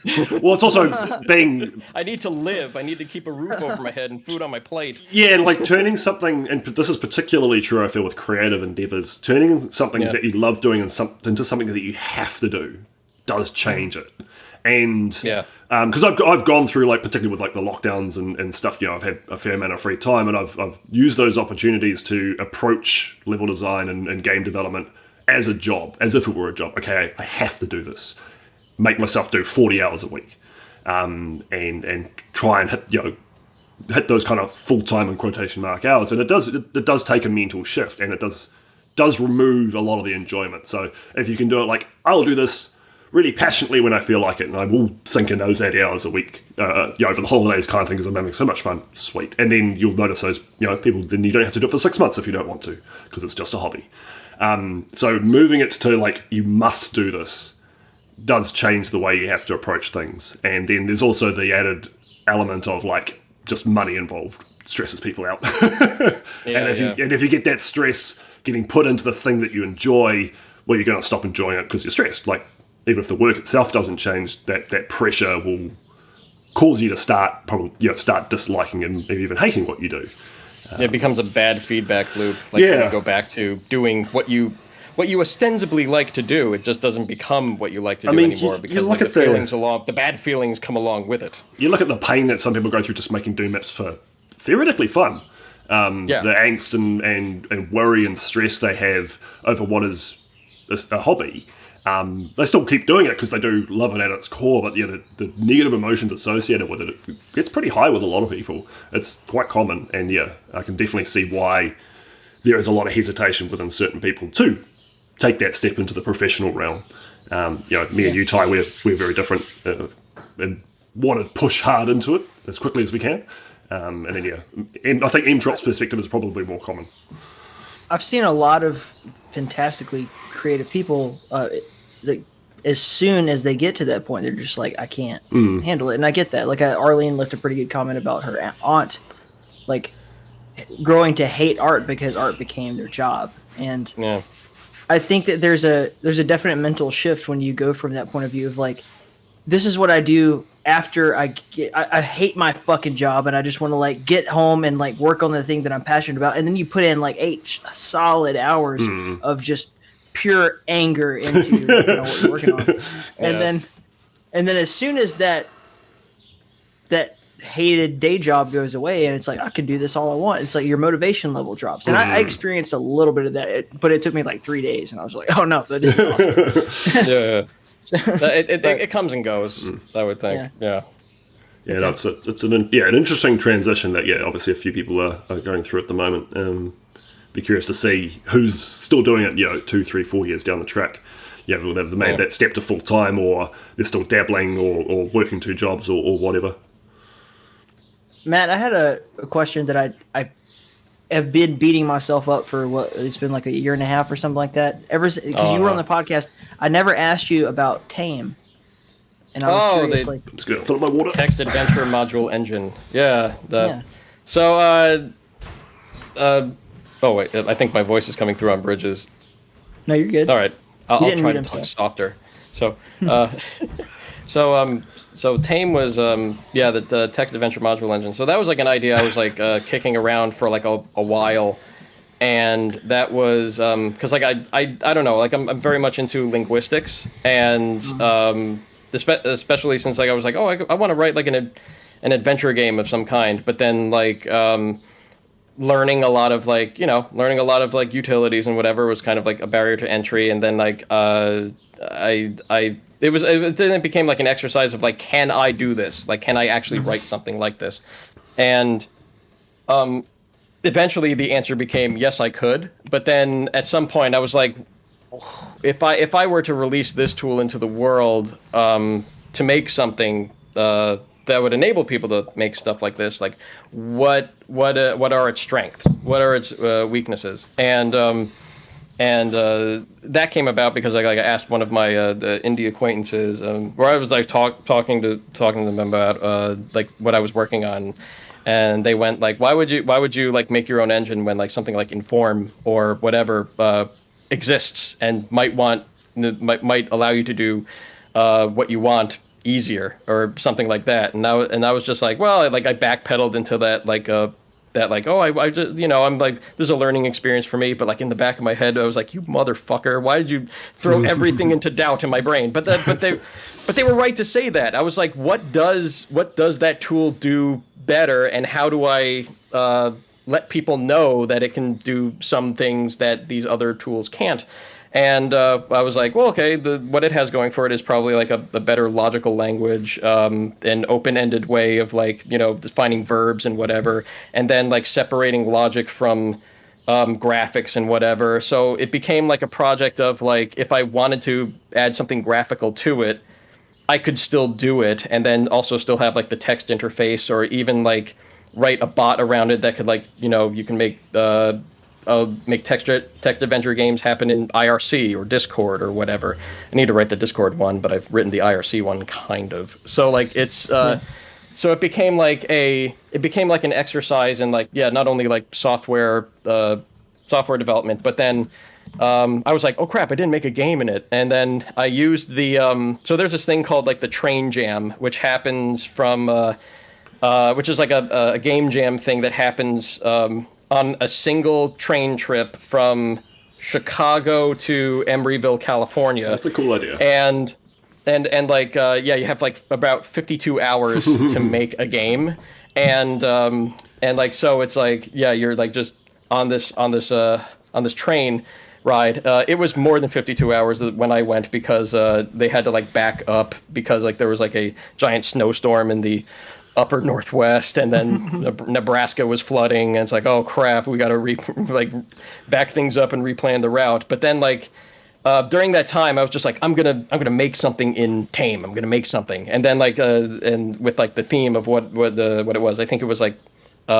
cycles, like that was like the theme of the jam. So like I was like, oh, I'll make Ouroboros's dungeon. It's just like a bunch of rooms that like cycle back on itself. And then I started like writing that, and I was just like, okay, what sucks about my engine? What works and what doesn't? What do I need to fix later? Because some parts are like really frustrating to work with.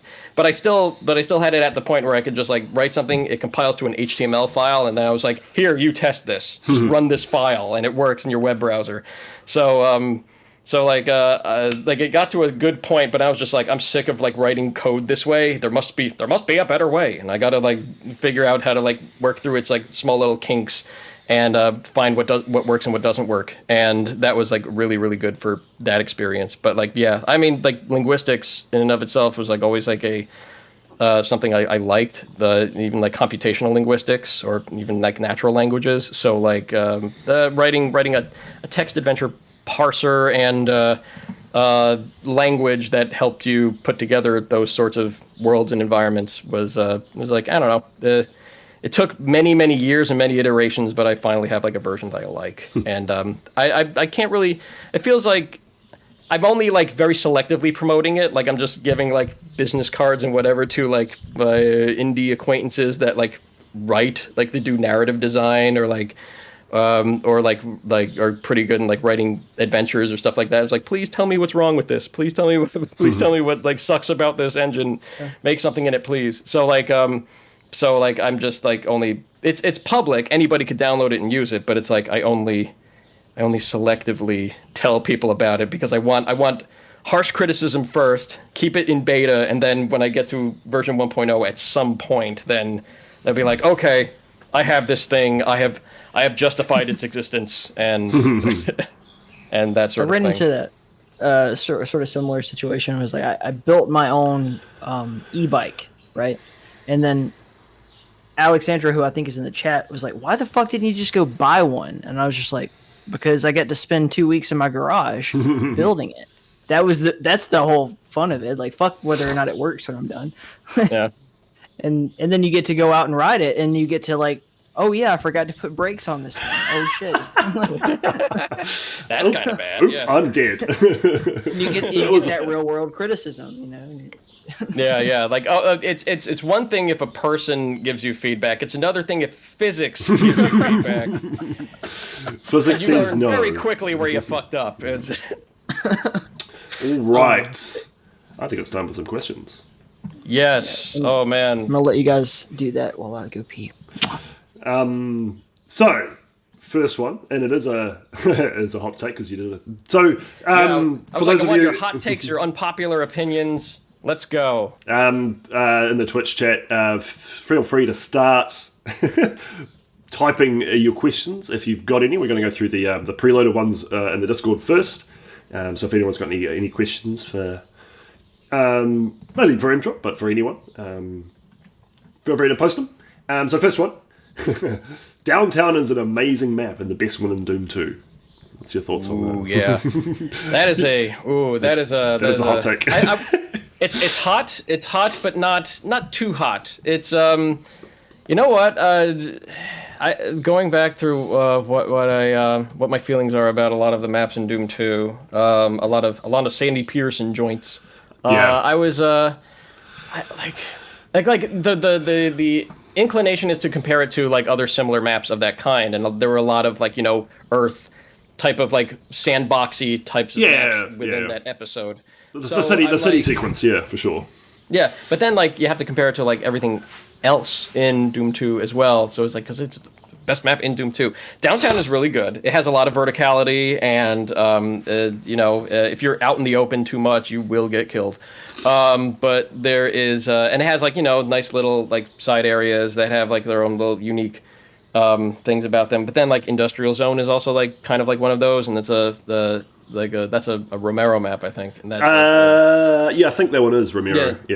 Yeah, map 15, I think, right? Yeah. So it's and that has like the verticality, and then all this, all those other like similar types of. It's a different, like Industrial Zone's dominated by a single visual concept, which is, you know, the crack running through the city.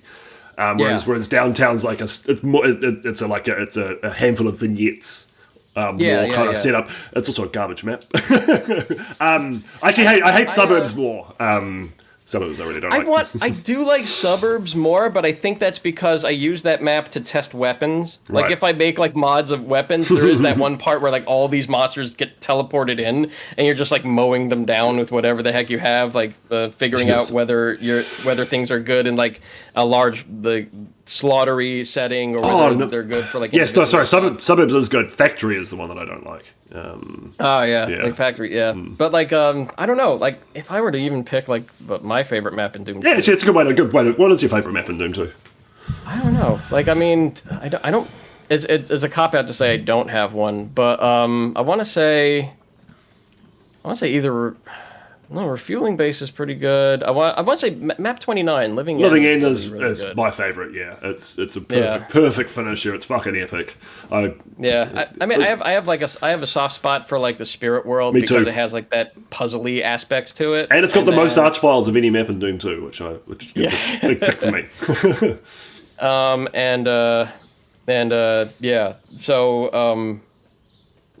I don't know. I really don't have strong opinions about Doom 2 maps, come to think of it.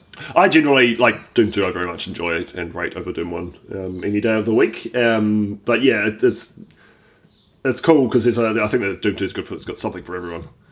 In terms of, there's a variety. Even within the same, like, I generally don't like Sandy's maps that much, but he made Spirit World, and I love Spirit World. So even within each mapper, there's a variety of styles and experimentations and stuff, and there's a lot of different things attempted. Barrels of Fun, another good example of I think a real fun concept that was done pretty well. Trust your team; they come with the ideas. From Alfredo, Which do you prefer, spaghetti or fettuccine? Spaghetti or fettuccine? I don't know. Like I don't know if I have to turn in my Italian card to be like fettuccine. I don't know, but like I like fettuccine. spaghetti is versatile. Yeah. It's a versatile noodle. It's good at holding sauce and in like large amounts and whatever. Yeah, well, it's got a good surface area to volume ratio. Lots of surface area to coat. But I do like the texture of fettuccine, that wider, or tagliatelle, the even fatter one. Or like yeah, I was gonna say like linguine is actually pretty good for like thicker sauces and what have you. If you also I think it's fair to say carbs. All pasta is pretty fucking good. Yes. Carbolicious. I am a fan of the carb. So this is a good question actually from Jazzmaster. What new Doom modding tech are you most excited to see in the future? Whether it's a new source port or level editing stuff or whatever. I was excited. I don't know. Cause like I want to see like people, you doing stuff in MBF 21 because that's going to that's then we'll get to see like how much of a barrier to entry it actually is. Cause like I mean there's something less scary about like being able to use familiar tools or languages or whatever to make that sort of thing, or being like, oh, this would be really cool. Seems like really cool to use in ZDoom, but the new map format scares me, and it's a whole lot of additional stuff to learn. So we'll actually get to see. Maybe like for me the exciting bit is the seeing what people do with it, because then it feels like it was worth the time spent on it or developing it, or that like everything kind of like fits together. So like I'm thinking just from a creator standpoint, not so much like an end user standpoint, because like I'm very slow to use new features, so whenever there's like a new feature, like say baked in light maps or whatever for like an engine or whatever, or like dynamic lights or some kind of like usually some kind of like graphical thing or whatever, it doesn't thrill me as much as like the building blocks to make new things. Like ZScript was like, oh my god, whoa, cool, ZScript, but it's like, how much of this is documented? Do we need to I need to learn how to use this? Very little. And like so like but I know there's efforts on that front to do that sort of thing, and that would be good, and would help its adoption, and the nice thing about it is that like it looks like other programming languages, so like even coders will be brought on board with that sort of thing. But yeah, I think MBF, like someone who's not a coder or interested in that kind of area of development, MBF 21, it's a really cool seeing some passion and effort put into Boom. It's not my preferred port, but I want to see what people make with it. And I know Zays has got a bit of a flagship project that he's cooking up for it, which I'm very excited about. And if someone like that can like show people, look at what you can do with this, and people will I really hope DoomMake is a part of that, because it's just like, you could build the WAD just by typing DoomMake. You're done. Everything gets thrown together. No more fiddling in Slade for maintenance. Fiddle with Slade for like all of like graphical conversions and whatever, but like for like stuff like assembling your WAD for distribution. Yeah, it's could painful. Be slightly better things. It's one of the big reasons that I like using UDMF and PK3 is like I don't have to touch Slade at all. Yeah. You know what I use to assemble Square? I use Apache Ant, because I mean that's used for like building like Java projects or whatever. But part of that is building a zip file of something. So PK3 is basically a jar, a zip. It is. It's literally just a zip file. Yeah, zip it together. Done. I mean, it's like, MBF 21, very excited, very excited. Yeah. Because it's still got its boom DNA very much, but there's enough new features there to actually, I think, generate some genuine excitement amongst like and modders. equivalent features. Yeah. Like there's equivalent features for like even like the ports down the line. So it's like you could pick it up and you don't have to use DSDA Doom to play it. You could use whatever engine of choice. Exactly, And we're definitely getting to that point. Yeah. No, but it'll fit with, if you like prefer using Eternity or GZDoom or whatever, you'll still be able to play all this new MBF21 stuff. Which accessibility is key. Yeah. You're not going like Apple. It's like, we don't play nicely with anyone. Yeah. Cool. Now, there was some confusion around this question, what it actually meant, but yeah. Lock-ins. Good or bad from Jimmy? You wanna negotiate a mortgage so that the rate stays the same throughout. No, okay, lock-ins. So, Jimmy, I like Jimmy's opinion. Okay, so like locking the player into, I guess, an arena or of some kind. Yes. So here's the thing: I'm not against the concept of doing that. You want to take the player out of their comfort zone or kind of like force them into the middle of a firefight.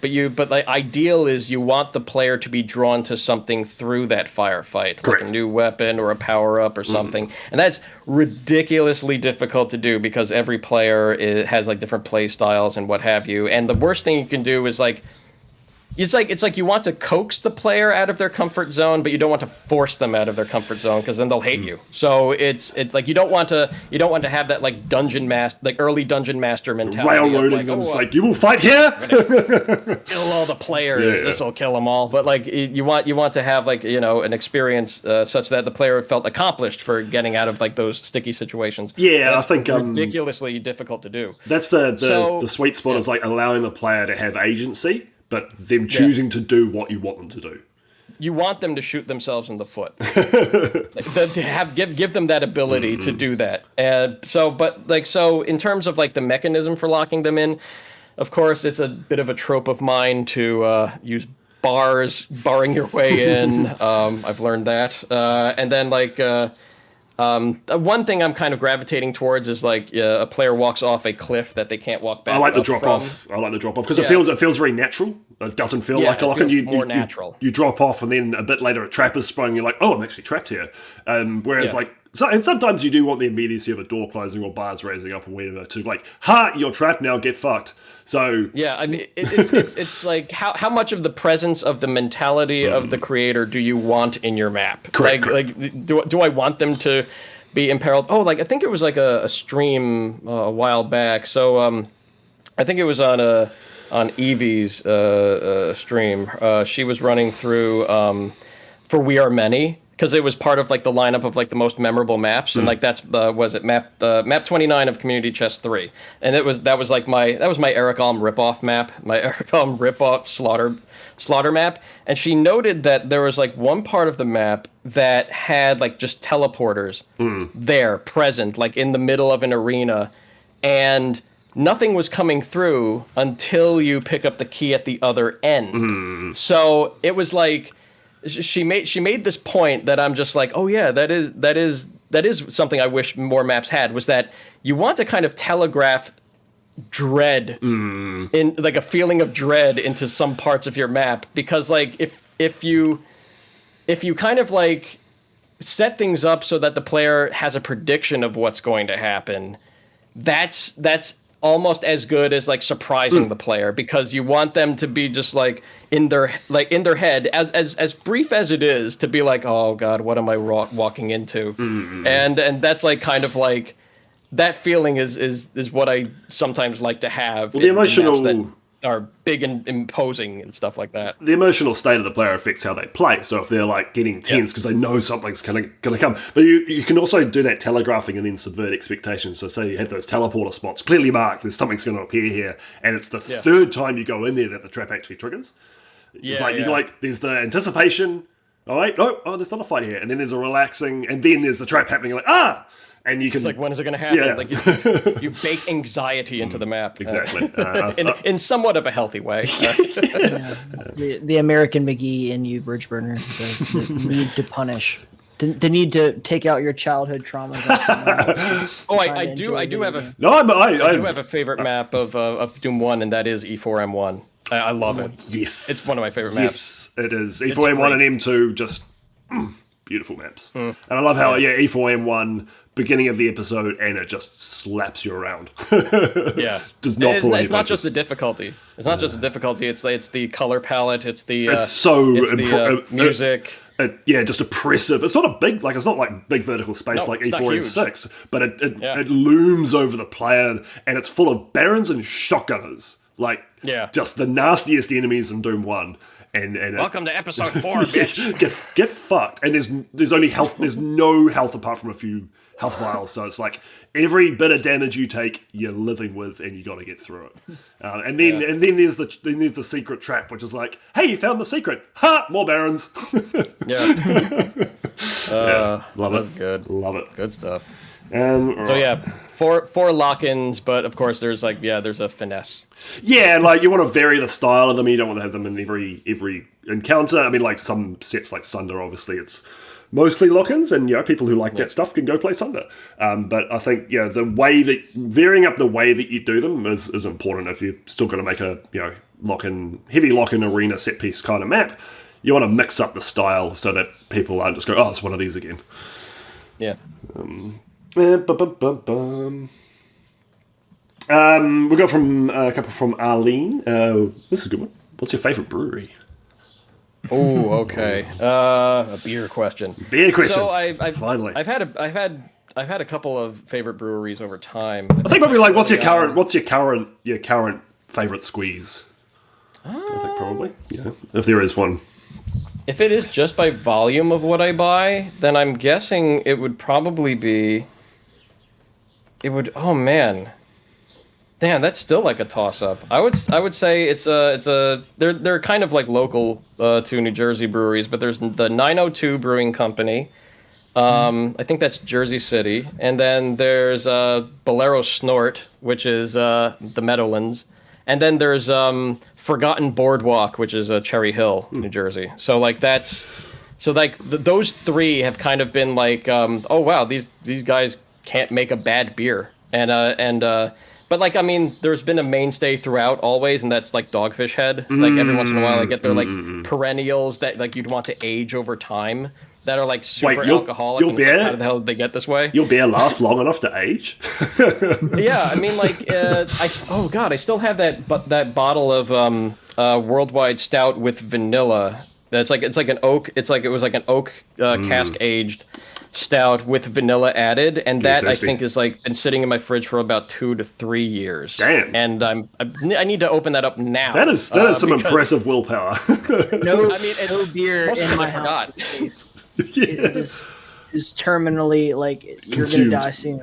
Yeah. I actually have a rack. I had intention to get stock it up 60 beers or whatever, and just slowly pick through them. But every time I managed to actually get some beer, they were gone in a week. If they're in the house, they're getting consumed. But I've been kind of slowing my beer consumption. But it's now that I'm into a bit of cocktail crafting. But some beers I have that alcohol level that you can age it over time, and the hops kind of denature, and then that changes the flavor profile. So the same beer is going to taste differently a year down the line or whatever. I mean, most beers, they don't have the alcohol content to keep for months and months and months and months and months. But because then they just I don't know, the things change too much. They could change too much. But I mean, canned beer, there's no sunlight getting in it. There's no other things that would ruin beer happening. So and at some point I really also like the Ommegang Brewery, which is in Cooperstown, New York. I also had a soft spot for Evil Twin Brewing because I think I've had some Evil Twin. Evil Twin beer ideas are all over the place. It's good stuff. So my favorite American brewery is probably actually definitely Ballast Point. I can't go past Ballast that. Point. Yeah, I've never had a bad beer. They've got some real that Indian Indra Kunandra. It's got fucking garam masala and curry paste in it. There's a stout. Yeah. That is a wild beer, and I love it. Unfortunately, Ballast Point. Very vanilla answer, but Founders solid gold all day long. Founders is really good. Yeah. I like Founders. I could break open a case of solid gold and mow my grass the same way that my grandpa did with Miller Lite. Like that's, you know what I mean? You gotta have that comfy beer as well. You know. Yeah. It's always good to have that kind of regular, not too expensive one that you can go pick up a 12-pack of and happily fucking quaff over a summer afternoon. A nice session ale, yeah. Much like video games, it doesn't always have to be this like stressful experience. Sometimes it could just be like, just gonna chill. doing it. Yeah. Like, I don't need my taste buds annihilated every sip. I don't want to cancel an evening because I broke into this like 17% barley wine. Holy shit! Right, and it's like somebody's like, dude, it's like you meant to go out. It's like fuck. You want to crush a 12-pack of IPA with me? I'm like, dude, it's breakfast time. Buddy. I mean, I would. I know you would. Yeah. And then Arlene also asked, what are your thoughts on Lua coding being accessible in Doombuilder X? Whenever you have any sort of like scripting tool inside like a graphical editor, you kind of want it's good to have because like then you can like fill in the gaps of like where you could have like, oh, I just need a script that like randomly pastes like these decorations in one spot or like randomizes some things or like builds stairs or other sorts of like cool geometric things, but like fractals.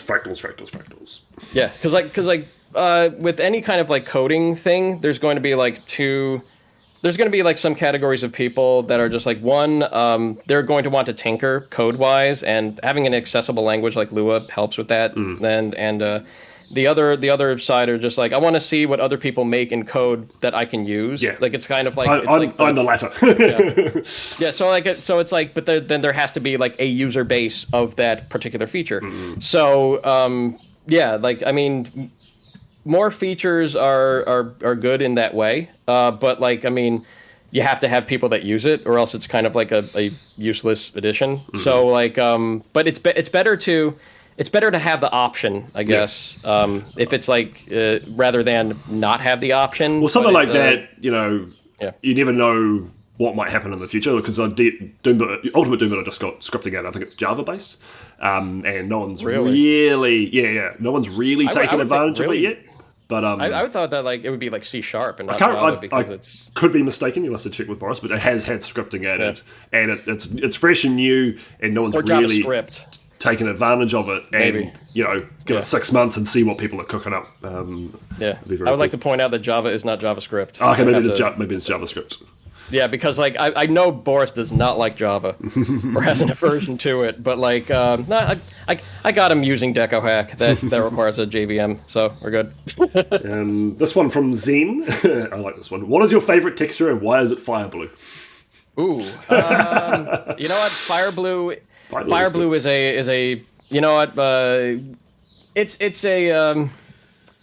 the hot sauce of Doom textures. It's an acquired taste. it's a meme texture. I mean, I've seen good things done with it in like 50 Shades of Grey Tall, where you're only allowed like Grey Tall and Fire Blue when you make your maps. But like it was, but like you get like, you know, the red and the blue as like those accent colors within the gray, and like its use is like really, really good.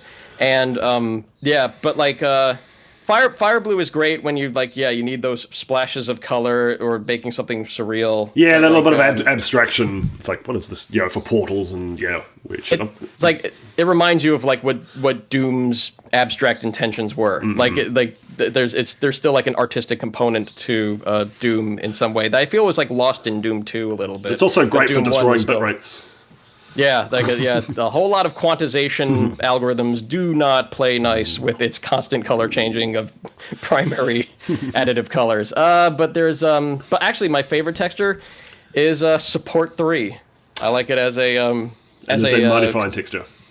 Yeah, it's a nice it's an additive. It's so versatile. It works with it supports any other texture essentially, you know, for trimming off and transitions, and you can slice it up into the 24 and 16 sizes so easily, and that's great. It's a nice dark brown. It's an accent color without it being monochromatic. It's good. I like it. Very high quality texture. Favorite texture. Good answer. Jack, I like this actually. Is just said thank you, MTrop, for the tools you have made for the community. Oh, I hope they get more use. Don't thank me yet. When I have taken over, like a workflow, then thank me. Well, the fact that Jack, is aware of it is says that at least some word is filtered out. But yeah, no. Oh yeah, like I've seen deco hack, the word deco hack pop up in some like places that are just outside of Doom World, and I'm just like, oh god, people are starting to use this, and then like hopefully they also make Doom Make. They also use like Doom Make, so like there's way easier ways to build projects. You've dropped that one quite a few times. I think we'll keep that in people's minds quite nicely. Doom Make. From Tony Tetris, what would you be doing if Doom didn't exist? I guess from a hobbyist perspective, but yeah. I mean, if Doom the game didn't exist, I'd probably still be interested in map design or level design in some like other games. I mean, my real job is programming related, and it would make sense that I would still be a programmer because like I liked doing that when I was younger. So it was just like, how do people make games? Oh, programming. Well, I got to learn this. And but then it was just like, I should learn the generic programming skills so that I can make money. Because it's going to be hard like breaking into. I mean, at this point now that I have like life responsibilities and stuff, it'd be hard to like do a career jump without the promise of money someplace. So, but like waiting for that moment where it's like you get hired as a programmer to do some like crazy multi-million-dollar project and they really just need a Quake C guy. Yeah. we just need someone who knows how to use Quake C. We just need someone who knows how to use DeepSeek. All the range. Yeah, shout out to the team, the Doombringer that I'm like working on. Like we have some really like I'm just doing like sound design for that and like light coding to make that work. But yeah, we have like a lot of like talented programmers like Rennie C and Reki, and they're doing really well with like doing all like the client server net yeah, that's got deathmatch stuff like that, and making it really work really well. Especially like I can jump into a UK server and it still feels great. I need to, and all that other stuff. I keep forgetting that it's got deathmatch. I really need to give that a roll. Yeah. You should. It's free. Well, did you also write the language that the enemy people speak in Doombringer? I did. So I wrote a constructed language called the Forbidden Tongue. You are talking. And I mean it works as a spoken language, but like it's kind of like I'd say like its inspirations are well I did have to write the writing glyphs, but the morphosyntax is like Korean in its syllabary, how like sounds and vowels fit together, Chinese with its like one word one meaning type of patterning, and I guess like Spanish not so much. I would say maybe Latin for its determiners and verb tenses as agglutinatives to the end of base words. So it's pretty sure word of the day. It's agglutinatives. Agglutinatives. Arlene, pull that shit up. Can Arlene be like our Jamie? Or is like, pull that shit up, Arlene. Hey Jamie, could you pull up that clip of like two giraffes fighting, man? That's a fucking good impression. Have you seen that? Oh, it's hilarious. Anyway,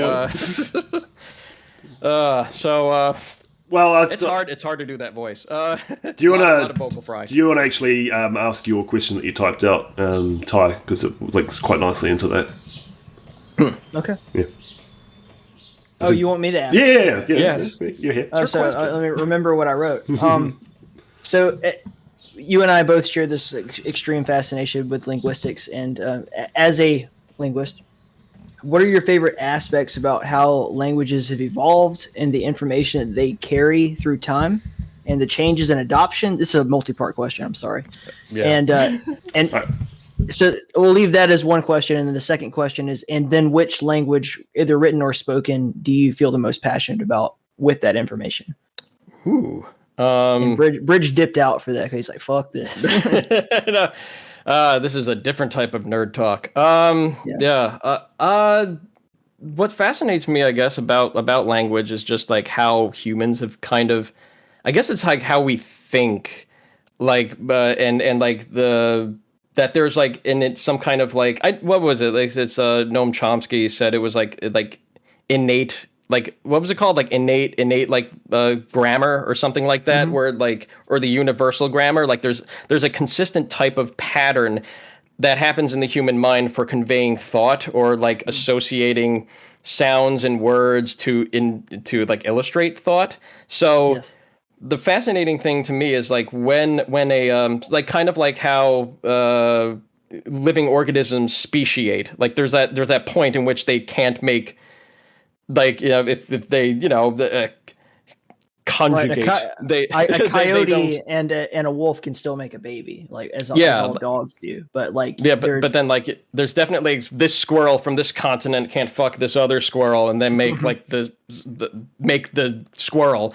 But so like at some point there's like we can trace the lineages of languages, but then eventually it becomes its own language, even though you can feel like elements from its predecessors. Like a lot of the Romance languages are all based on Latin. If you know like vocabulary in one language, it becomes slightly easier to find like the vocabulary in another language, even if the grammar is different. Because like Latin had that, like, you know, the conjugates at the end of like nouns and verbs to like mean like some kind of reflexive meaning, or whether it meant like the or plural the or many of whatever.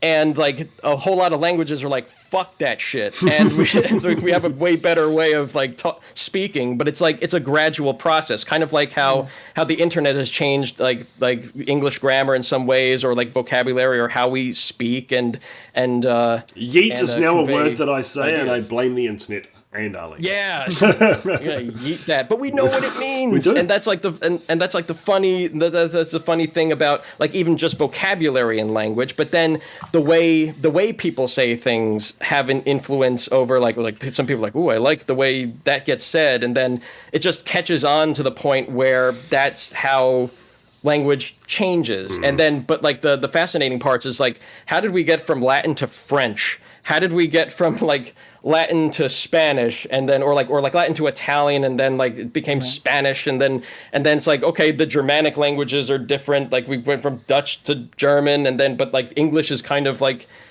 the pigeon of all of those languages. It's like, yes, English is the most fascinating language, like by because far, like I mean, English isn't a language so much as three dogs in a trench coat pretending to be a language. It's because of like the Anglo-Saxon like imperialism. It's like we kind of like we want to adopt, like, in order to like, you know, take over other nations and their language. Christianity. We want to absorb your language into this language, which is it's easier to speak and whatever. And then like, but then like then you have like this mishmash of like nothing is ever pronounced the same way and across English flavors, and no like, rules apply people equally to the whole language. There's too many exceptions to anything, like even simple stuff like I before E except after C, and it's just like science is a word. And then you have like, you know, how like certain aspects of like representation of like words and ideas between like Japanese and Chinese, like how like it's kind of like you have like the kanji in Japanese, and like the way like the traditional Chinese stuff is like written. And then it's like you look at the Japanese has like that like hiragana syllabary, which is like, oh, we broke it down to like the syllables of like how you speak, and like and like you could write it out and everybody understands that, even though there's like quicker ways to write it in like kanji. But then like you take like Korean, and then it's just like we've made glyphs on like how the mouth makes the sounds, and then we've turned those syllables into ways to mash together the syllables into words. Or the syllabary, and then like other surrounding languages are just like we came up with our own writing methods because fuck those guys. And then like we had, like there's like it's just finding out those.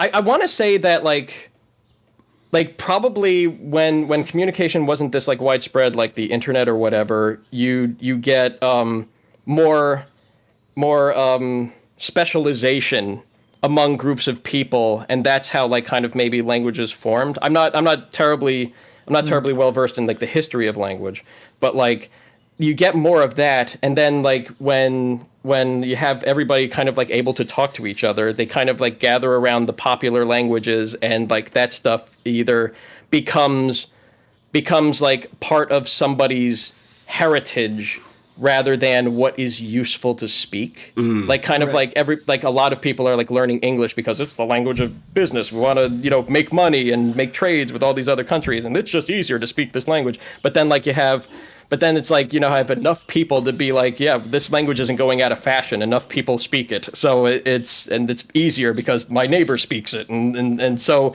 it becomes like psychology and stuff. And it's just a, oh man, it's like a big, like I'm not talking like so like nerdy about language, but and like how it translates to computer languages. And I think this is the most excited you've been all podcast.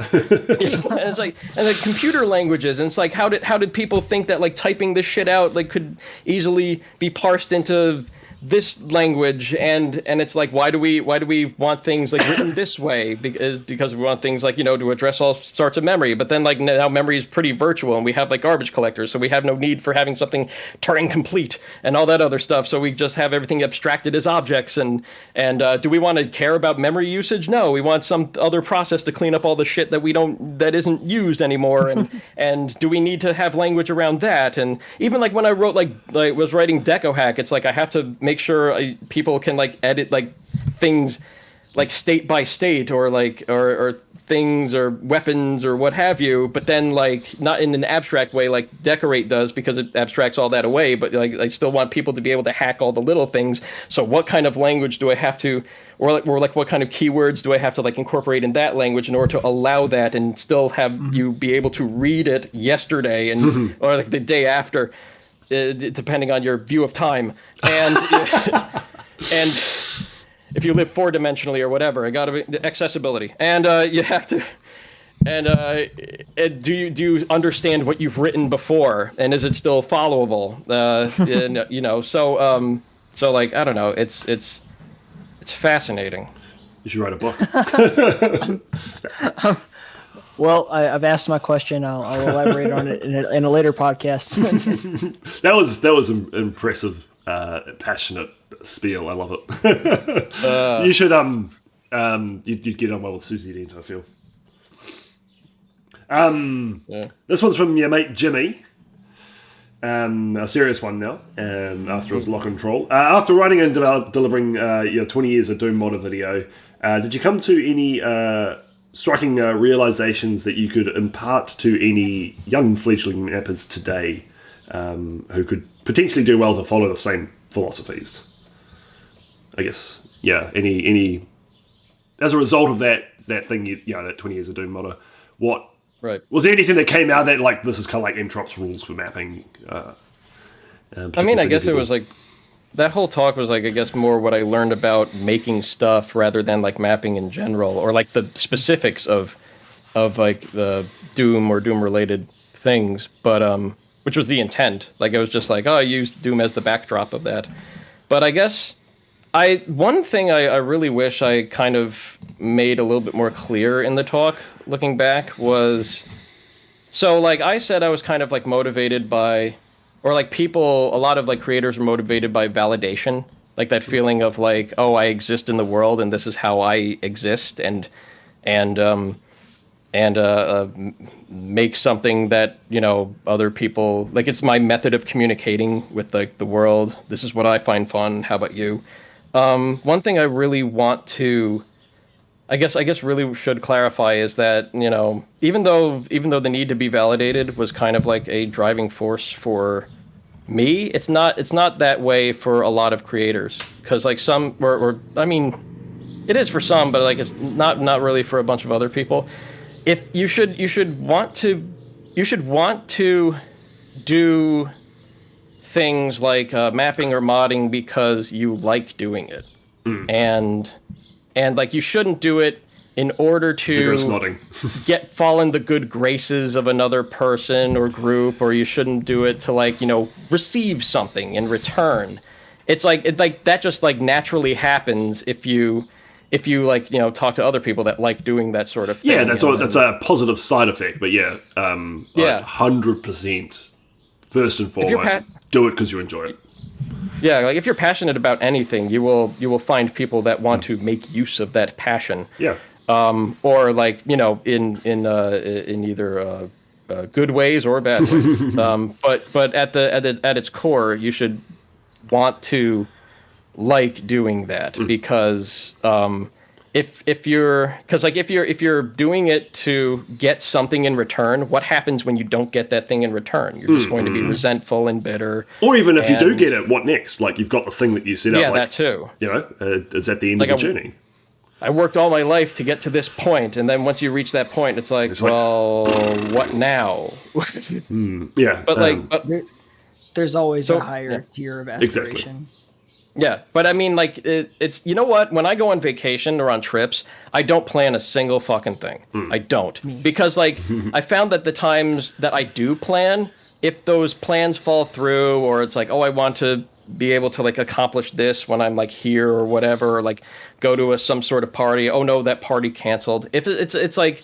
If that happens, then it's like, oh, I've ruined my vacation. I put expectation on it when I should be enjoying myself. When I should be like, because like when I go to like, independent game conventions or like, just talking, a place where other developers meet and I get to pick their brains and like, I'm not even like, I want to meet up with this person. It's more like, I hope they're there and then I run into them instead of. And that would be cool. Like, and that will be cool if it happens, Yeah, and it has happened a couple times because like just everybody's like kind of like hovering around the same spots, but it's like if you can't put those like hard expectations on it because like then if you set your expectations too high, of course you're just gonna be like, oh, that sucked, oh, I'm never doing that again. But like I don't know, all the times that I've been doing those sorts of things and not putting any expectation in them, I've ended up enjoying my time because then it's always good. It's always fun. It's and then you meet interesting people,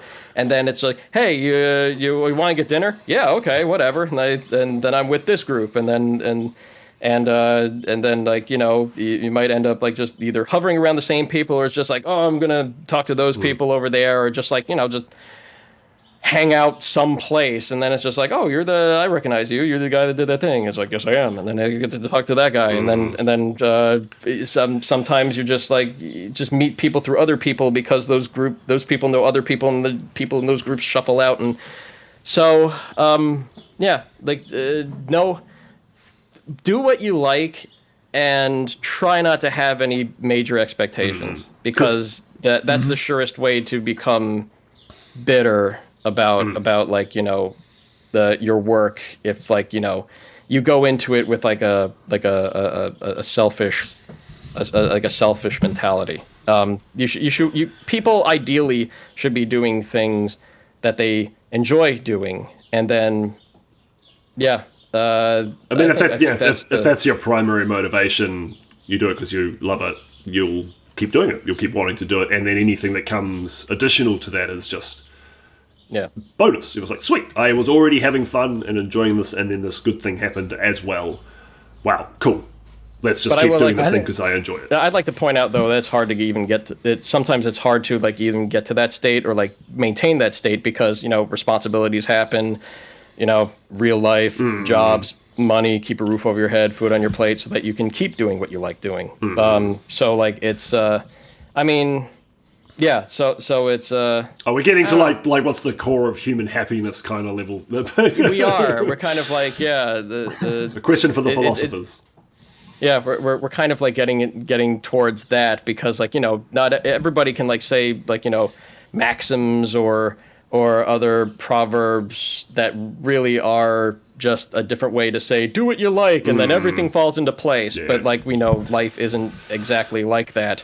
I mean. Going back to, I think, what I said at the Motherload podcast, the Into Keep podcast with Ty, was it's a cycle of like, it could be like a cycle of a luck and choice, and then those where it's luck first, and then those open up choices, and then you make your choices, and then it filters back into luck, and I had a very similar experience cycle with QuakeCon 2019. I wanted really badly to go to the Kennedy assassination site while I was there. Like I was like, I'm not going to be in Dallas very often. I really want to go see that. And in hindsight, I didn't because I was so busy hanging out with people and networking and meeting awesome people like yourself and Devastation. I'm like, so I could probably go back and see that site's never going to go away. Not in my lifetime, most likely. But like, I'll never get another chance. Depository's going to stay there. Yeah. I'll never have that opportunity to like sit down at a dinner and meet you and Devastation and Human Bones and Do and like just have that human experience ever again. And that's far more rewarding. And as we're doing right now, like has had a better impact on my life and like career than seeing the Kennedy assassination site ever would have.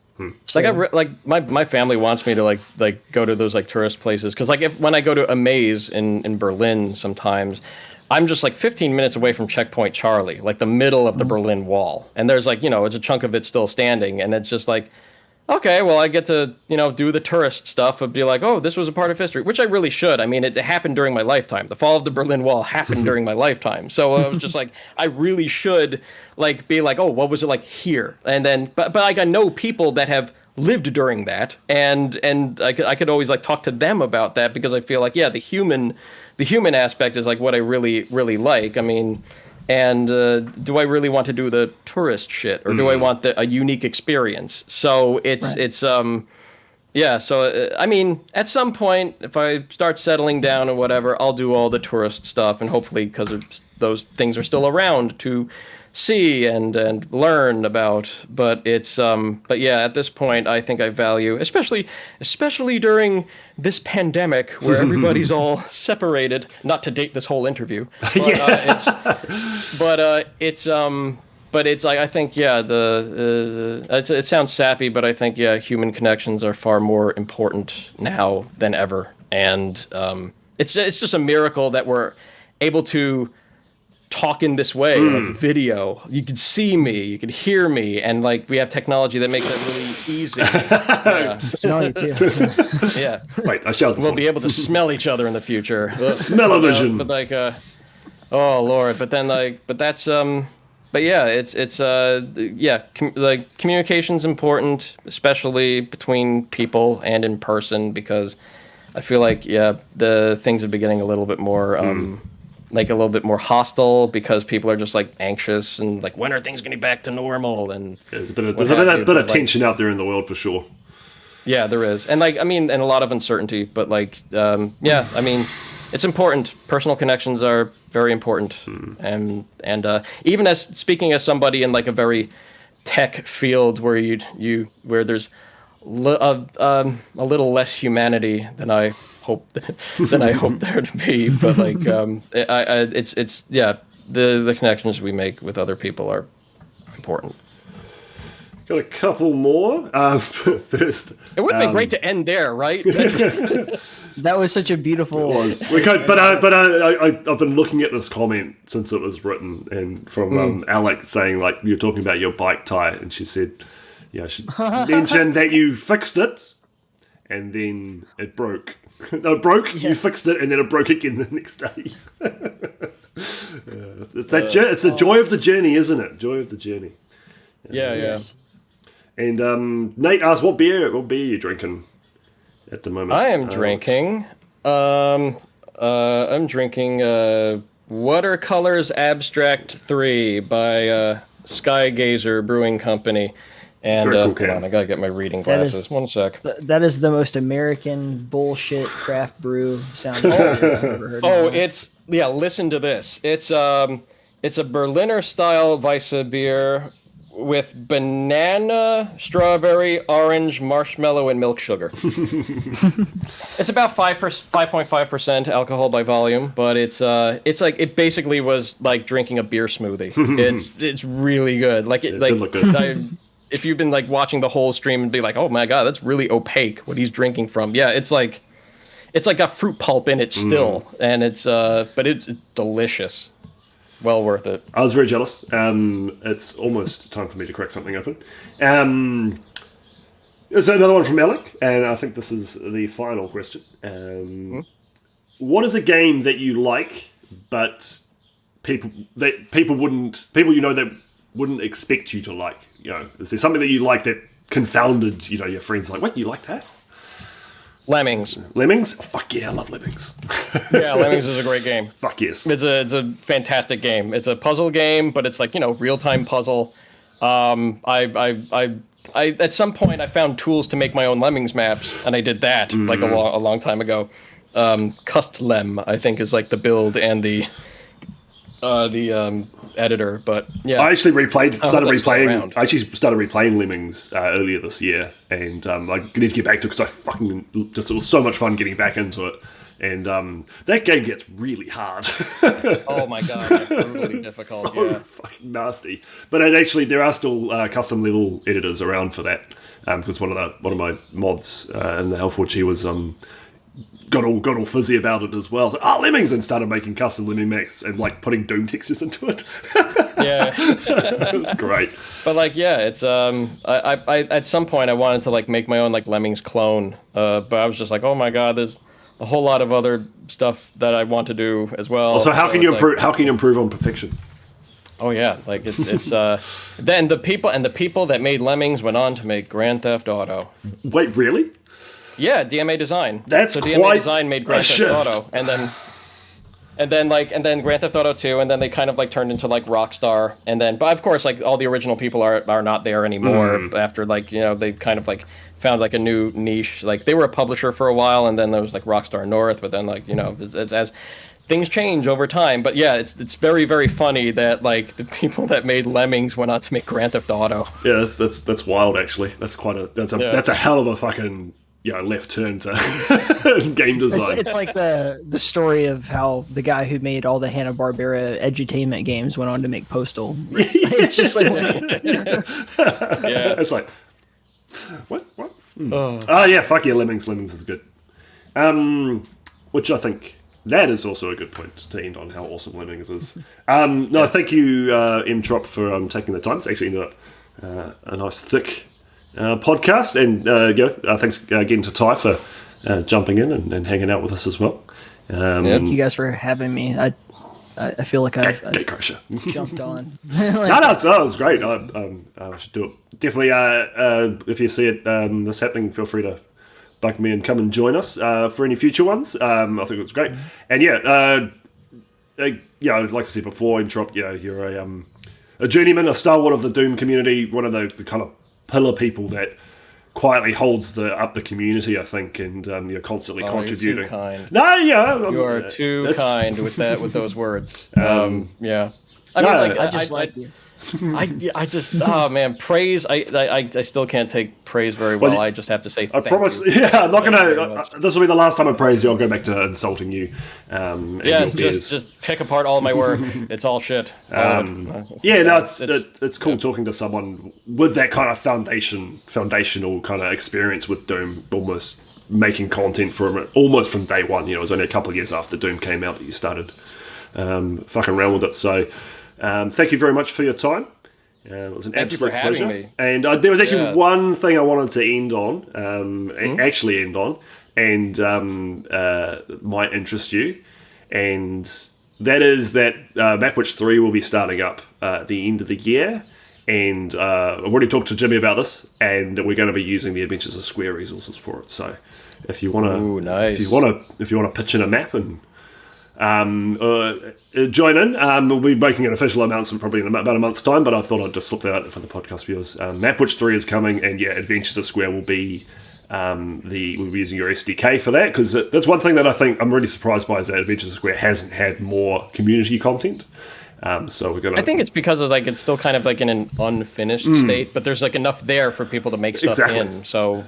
We really need to release a resource pack on top, in a later version, just so people have more stuff, because that'll end up anyway in the final product. But maybe this kickstart things. Hopefully, that's part of why I wanted to mention it. So if we can build up some excitement around Adventures to Square through that, last time Mapwitch 2 had almost 60 people. Contributing, so I think we can build up a bit of buzz, and it's going to be a lot of fun. So hopefully you can take the time. Right. And I'll be looking forward to playing what happens, what people make. Yeah. It's going to be a lot of fun. So thank you again for making Adventures of Square, or being a big part of that dev team. Yeah, I help. Yeah, I help I hang around. Thank you all for watching, and thanks again to MTrop and Ty. We'll see you next time. Cheers.